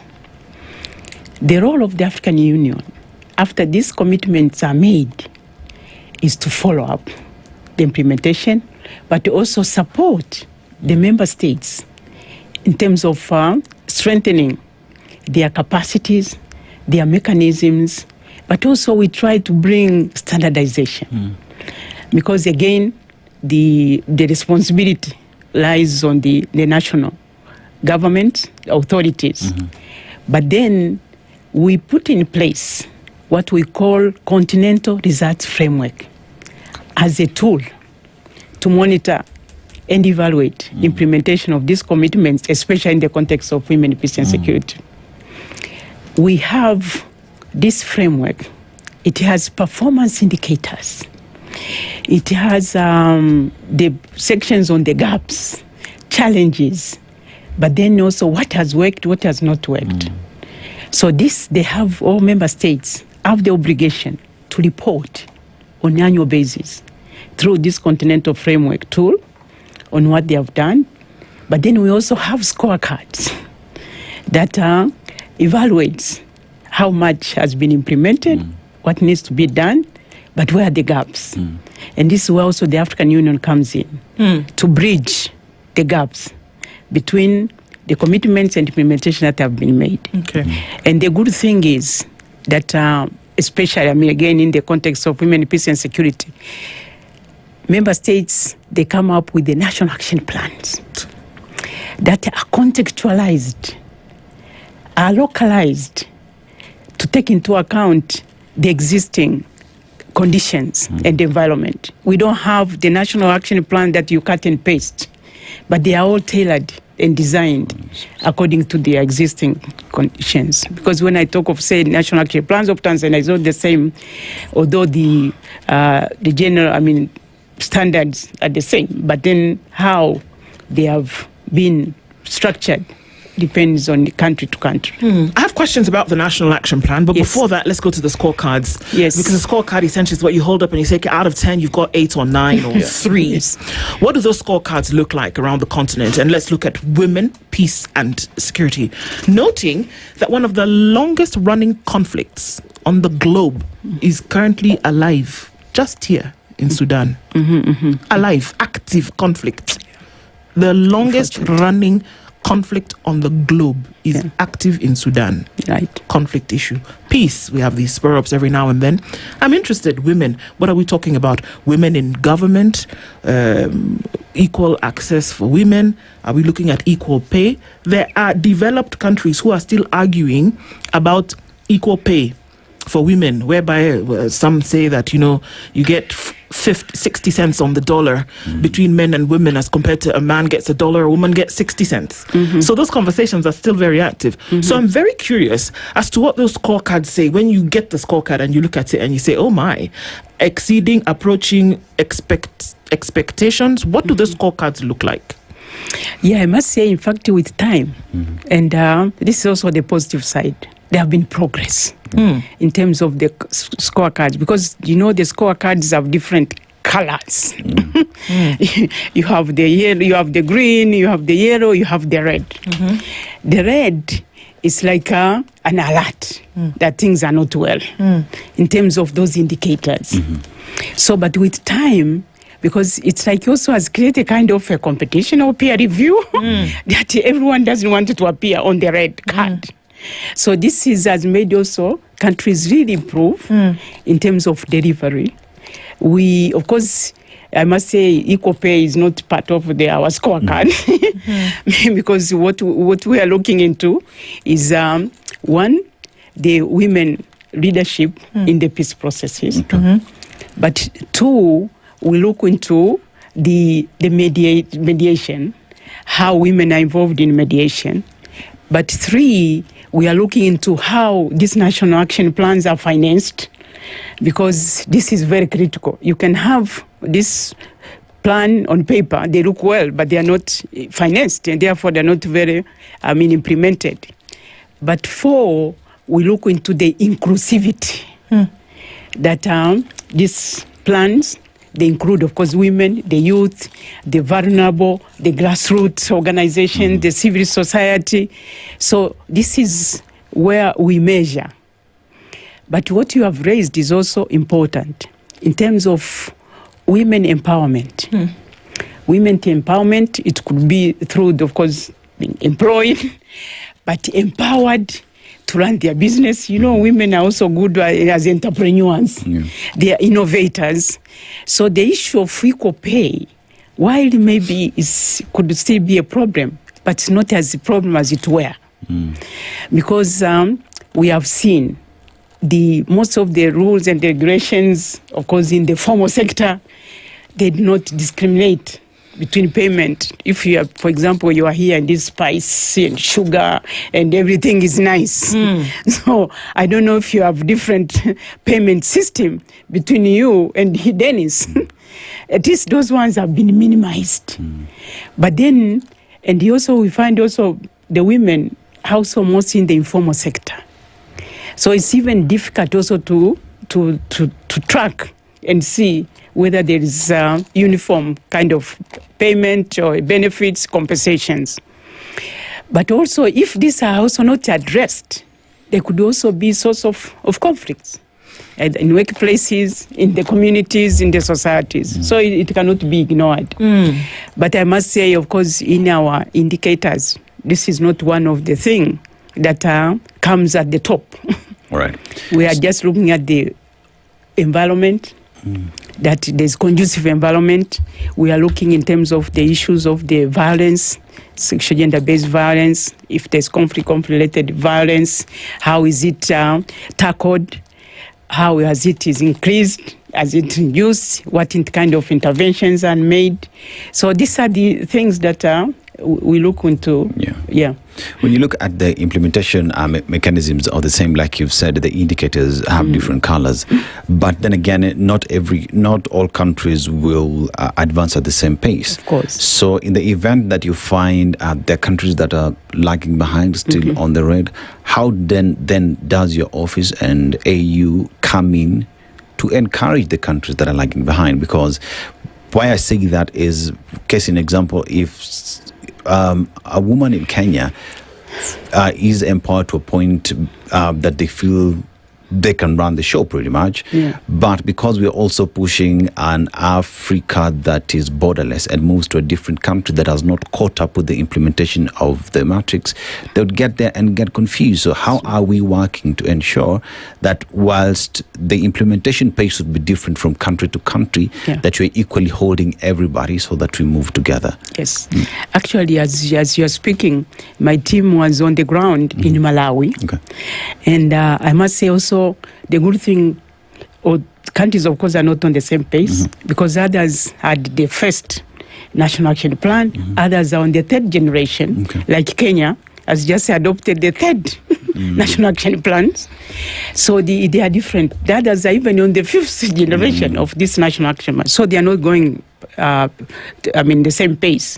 But what my office does is to be on the ground, engage, because the national authorities, the women, the civil society, the partners, and see where are the gaps, where we can help.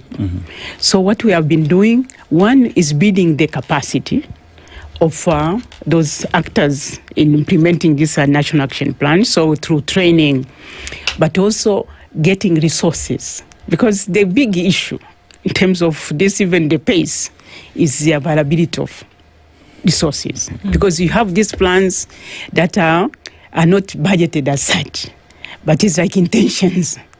So for us, we help them to get these national action plans that, of course, not over ambitious, but also which are costed.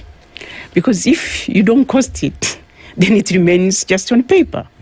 But also to be able to help them to see to ensure that these national action plans are really national, meaning multi-sectoral. It's not just left to the, say, Minister of Gender, and then the Minister of Security, Internal Security, Defense. They don't see it as their business. So we help them to get this mainstreamed through the various sectors. And also, of course, bringing what we call gender responsive budgets, and by involving, of course, the Minister of Finance and others to make sure, and of course the security police, because I come from Tanzania, you have the police having gender desks where one would run to when it was been violated, all that. So for us, it's just to make them strengthen their capacity in implementing this national plan, but also in their design. Because sometimes you find even in the design itself, in developing national action plans, they are very difficult to implement. Why? Because and you mentioned that some nations have had 2, 3, 4, 5 national action plans. How do you get to number 5 of your national action plan and the first one you've not completed? Why are we not able to complete even the plan, and that you can get to the 5th one and the first one is incomplete? No. I think they carry them over because they have... Exactly, so it's not completed. Because they have timelines. You know, with these national action plans, others are 3 years, some are 5 years. So then, after the period of 3 years... If you've not completed it. If it's not completed, and that's where my office comes in, to assess and evaluate what has not been done. How do we measure? And, of course, also what we are also injecting in, the issue of the data, because they just end up like wish lists. But then have specific data to be able to measure if there's progress. Then if say, okay, we wanted this number of women in leadership position, for example, is it from 20 to 30, 40 to 50? Where are we? If it is in parliament, where are we? So with that data, because some of them, they will say, oh yeah, I think we have 30 women in parliament. But what is that percentage of what? So this is so that we have the evidence, because most of these issues, we talk from emotions. We say, let's talk from the facts. Ambassador, to make your case. From your assessment on these issues that we speak of, are nations invested in these ideas, or are these things being set up because somebody somewhere expects you to put, because these are terms that we're using, plans, scorecards, monitoring and implementation, monitoring metrics back. It sounds to me like somebody just put something down there, and then, okay, if ambassadors, people come to us, then we can tell them, yes, we may not have finished, but it's a work in progress. You see the words that we continue to use to perpetuate a state of doing nothing. It's unfortunate. And I'm still going to go back to the fact that the longest running conflict on the globe is happening right here in Africa. We seem to say, okay, they're fighting, maybe they'll fix it at some point. How do we sort out internal issues? And I have to bring in the fact that it's the African Union, funded by external parties to an extent, because we as African nations are still not even able to pony up the dues to the union. So if we can't do that at a very first point of responsibility, is it possible that if you can't pay the gate fee, can you expect to buy the popcorn and the soda while you're watching the game? How do you do that when now somebody says fulfill a national action plan? Where are you even going to start from? Those are the real issues, isn't it, Ambassador? Yes, they are real issues, and that would also require another session. Because we have, even from our own levels, family levels, we have had this dependence culture in which we need to overcome.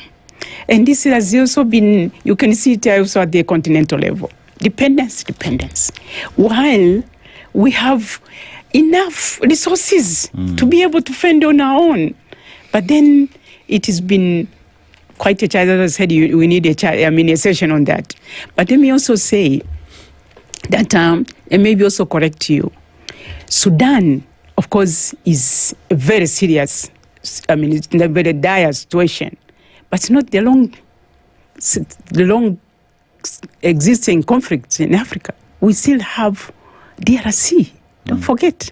It's the longest. We have been dealing with DRC process. Don't even let me get started about DRC, because it's like we just, allow anything, martial law to just continue, and we have conversations about how we are letting external powers still come in, and questions about where the AU has been, when that has been concerned. My point here is, and I don't think we can leave it to another session, Ambassador, that the things that we are talking about, if we cannot deal with the details of certain things, how are we then going to be able to deal with the big ones? Because here we are saying the DR Congo, for example, everybody's touting. We said the richest easily the richest country in the world with the national resources. Everybody is there. Yeah. Its sovereignty has been tossed to the side because people want to come and then control its resources, and then they say that they're friends of the DR Congo. No. Yeah. But then we have an African Union who is then supposed to be a referee in a lot of these cases. Yes. Telling us about scorecards. No. Let me say, in all these conflicts, the African Union, after in fact we adopted this principle of African problems, African solutions. Yeah. African Union has assumed the responsibility, because in most of these peace processes, they are all African Union led. And in Sudan, for example, my office was in Sudan. We have this, what we call solidarity peace missions. Yeah. So that we engage everyone on the ground. Of course, for me, mostly it's the women, the national authorities, government authorities, the civil society, the partners. But you can see when you are on the ground, one, there are these fragmented initiatives. I don't blame it, of course, to the donors, development partner, but they contribute to this fragmentation. Oh, absolutely. Because they support this small project here, another project here, and what. Many would say that it's a modus operandi to keep it that way, actually, if we want to be honest. But then the African Union helps to bring all this together in one. Yeah. And by engaging everyone, and the little resources we have, we put it to the first, of course, for me, as I said again, to support the women-led organizations that are least funded, to bring the civil society, because when we talk of whatever initiative we take, it has to have impact on the ground through the communities. And luckily, despite all the problems of Sudan, we just realized that the women are extremely organized. They are ready, but they are not visible. Right. They are not on the table when these peace agreements are being negotiated. But they know what's happening. They have actually the solutions. So for me, my job is to bring these voices and deliver the experiences in the decision-making processes. And with that, then, we have decisions that are made from the macro level, which would be heads of states, and how that is then escalated to individual countries and implementation of the same. So we'd come to Kenya then, that would go to the Ministry of Gender, that would then push that conversation. Yeah. But we cannot forget the citizens of the continent. Of course. Because the women of the continent, then, any decision on peace and security affects them directly, because they would be the implementers of the aspirations of the African Union. Yes. So then one asks the question, as we speak on the macro level, what are some of the strategies then that our recommendations say from African Union to be de-escalated to the grassroots, to reach each and every single woman, so that together we implement the aspirations and say, we've moved from red to green. Yeah, of course, again, if you go by the the African agenda, 2033, the Africa we want, with the 7 aspirations. They remain aspirations. Yeah. And they cover all areas. We want a peaceful Africa. We want a prosperous Africa. We want people-driven development. We want this cultural resilience and all that. But those aspirations. Now, to ensure that these aspirations are grounded, and that's why, through these frameworks established through the African Union, including the office of the Special Envoy on Women, Peace and Security, is to form a bridge between those aspirations and the real actions on the ground by involving everyone. And as the UN Women saying goes, leaving no one behind. Yes.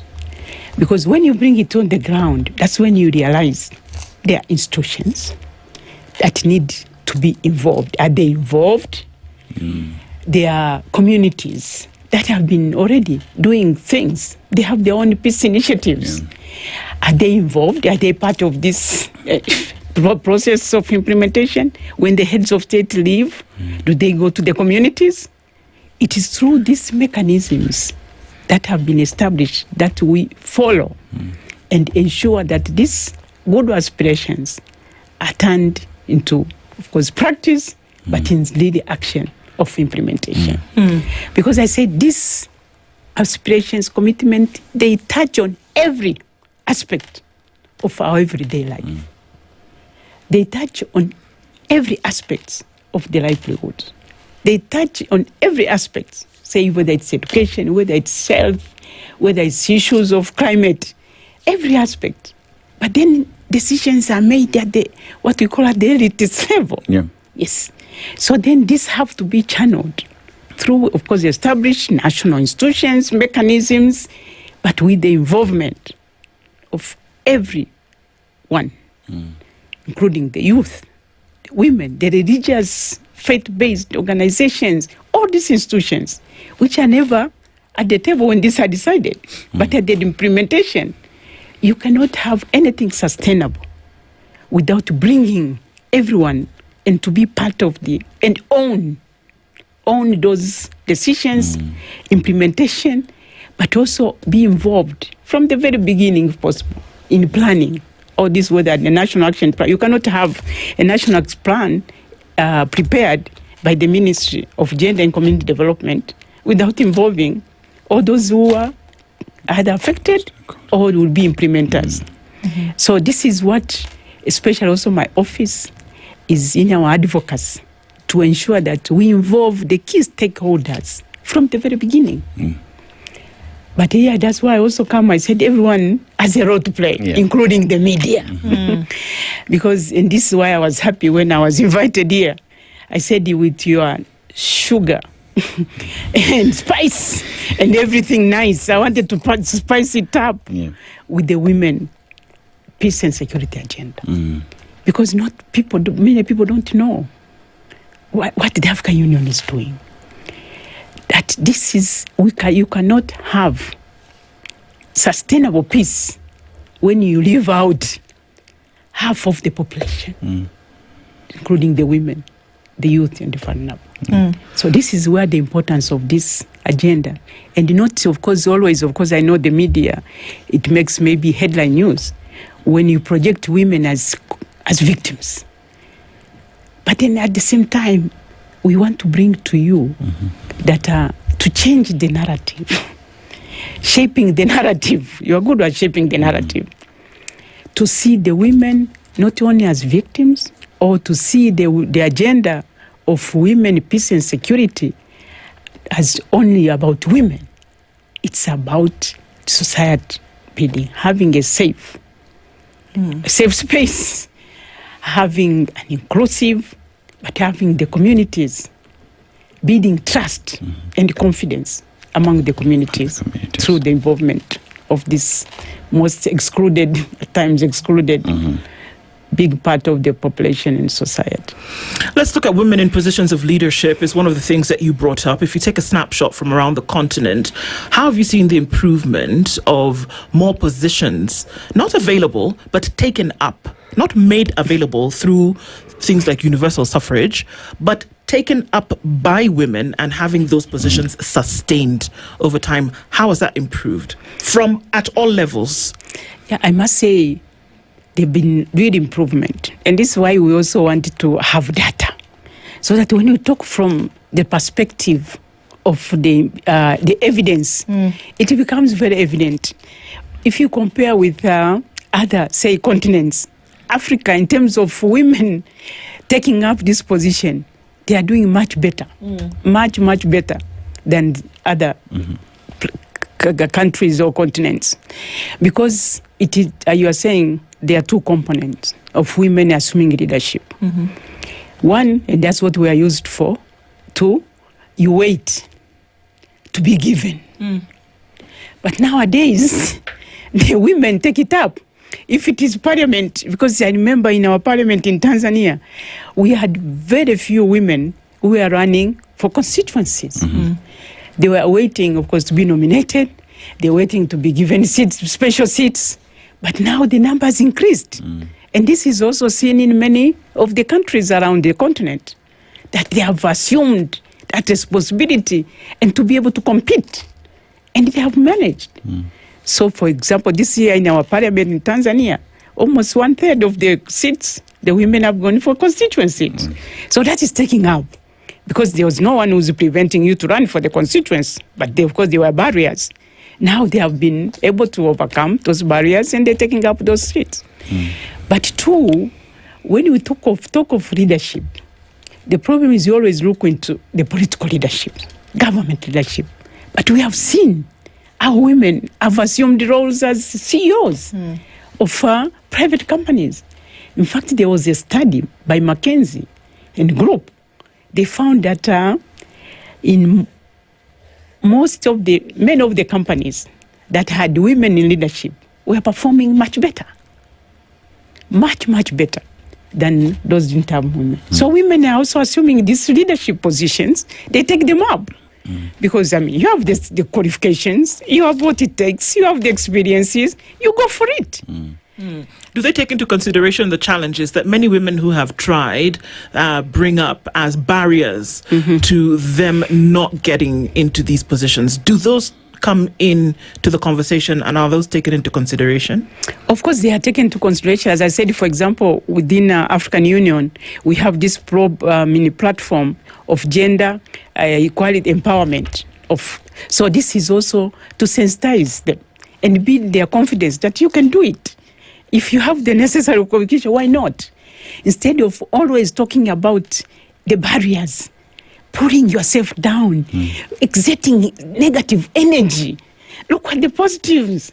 And they say, like here I'm looking at this window is shut, but there is an opening here.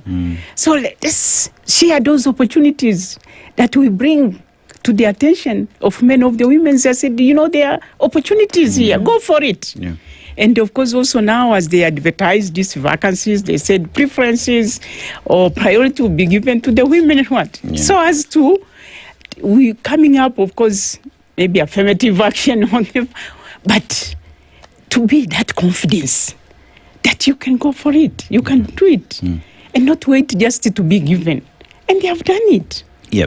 When you talk about even in leadership positions and the difficulty that we see across the continent when it comes to, especially during campaign period for women, it's a very difficult moment because of, in terms of what we see, violence, the energy that is out there, that has made many women just stay away from politics altogether. But whilst having that discussion then and not leaving no one behind, men of the continent as well must plug into this conversation, because for peace, say, especially during a campaign period to happen, there has to be de-escalation of what we are used to, and men must be part and parcel of this conversation of women being empowered and strengthened for them to be in these spaces. So perhaps is that an area that beyond just talking to women alone, men as well are being plugged into these conversations. Yes, indeed. Actually, I must say we have come to the realization. I said, of course, we are in this situation as women because of the men. But then, at the same time, we say we cannot progress without the men who have caused this, who have created these structural barriers. So we have this initiative called Positive Masculinity. Through my office, we have allowed men to be part of this agenda of women, peace and security, to push it, to be the champions. And it's not like we are bringing in men to replace the women. No, but to work hand in hand. And we have done this positive masculinity at all levels. At the heads of state levels, we have the champions that are pushing this agenda, and very well. But we also have the champions at levels even in the media. Because when I come in the studio, and this is where we have also made a pledge, I would not want it to be in a panel which is just only men. Women only. I'm very conscious. Sometimes I deny when it's only women. I say, no, we need men in the room because we cannot continue talking among ourselves. And then what? So we are constructive, of course, in a very constructive manner, involving them. And I was just pointing out this morning, like coming here, I'm accompanied by the boys and men. And they are the ones actually who prepare everything. They are the movers and shakers of my office. It's not only men, because everyone who comes to my office says, oh, this one is in your office? This one is in your office? Because when they see these boys and men, they get surprised. But that's how we have been able to get credibility, to get to have this agenda, get buy-in by involving everyone. As I said again, leaving no one behind, whether it's boys and men, whether it's disabled, whether it's the media, whether it's civil society, we don't leave anyone behind. And then, of course, the youth. When people talk of the youth, especially in the context of women, peace and security, people think of women. I say, no, the youth are both boys and girls. So when we bring in the youth, we don't want this stereotype that, when it's women, I'm sending you a woman. I say, no, youth are all both sexes. So this is why we wanted to break these stereotypes and the social barriers that we also contribute to creating. Because if I said in my office, like Tanzania was sending me an assistant, because the government second staff to the African Union, and then I don't know, unfortunately, his first name is Florence. So the human resource department thought this was a woman. So they were writing she and she. I said, no, this is Florence, a woman. And so you can see this stereotype. Yes. So this is what also my office is trying to break, that stereotype, but also saying that we cannot achieve this important agenda by exclusion. But Lucy, you see, for a very long time, the African story has been told by everybody else but Africans themselves. The successes that, or lack of it, within even the agenda that you're pushing, Africa 2063, is being pushed by others. So how do we bridge that gap so that we start telling our own stories, for us to change the mindset that we do not have anything positive going on for us? Yeah, of course, again, as you started with the proverb. Let me also, in answering your question, remind you of this African proverb that until the lion learn how to write, every story will glorify the hunter. So this is one way of getting this space to tell our story. Because again, if they say the media doesn't take interest in what we are doing, then no one will hear our voices. So this is why I jumped to the occasion. I said this is one of the great occasions for our voices to be heard and also to be able to tell our story. Because the women, peace and security agenda, you are right, when it was adopted, as an agenda through the UN Security Council Resolution 1325, you'll be surprised. The president of the UN Security Council at that time was Namibia, the same person who is now the president of Namibia. But then, when the resolution was passed, in terms of financing and resourcing implementation of the 5 pillars, it was all going to the donor countries. So there was like no ownership on our part because it needed resources. Yeah. But later, we realized that you cannot push or implement this important agenda by depending on the ex-donors. He said, we need to own this agenda. Yes. Right. And this is why we also came up, and we are the leading continent with so many national action plans being adopted and implemented. It's good to hear that progress is being made. It would be nice that we go from crawling to walking to running. Yes, we have that urgency. Ambassador Liberata Mula is the AU Special Envoy for Women, Peace and Security and has been with us this morning. Thank you for joining us to steer this conversation. We're looking forward, of course, to a lot of these things coming into the fore. Asante Sana. Oh, Asante Sana for the opportunity, and I hope I've spiced up. Thank you so much for being with here. the Women, Peace and Security agenda. Yeah. And please continue to be our voice and to be our goodwill ambassador. Thank you very much. Pushing this agenda. Asante sana. Thank you for everybody who was in the Situation Room this morning. Thank you for being part of these conversations. We continue as we do. Good morning at 10:01. The latest news from around the world. 94.4 Spice FM.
Good morning. This is the Newswire. I'm Lea Ubaga.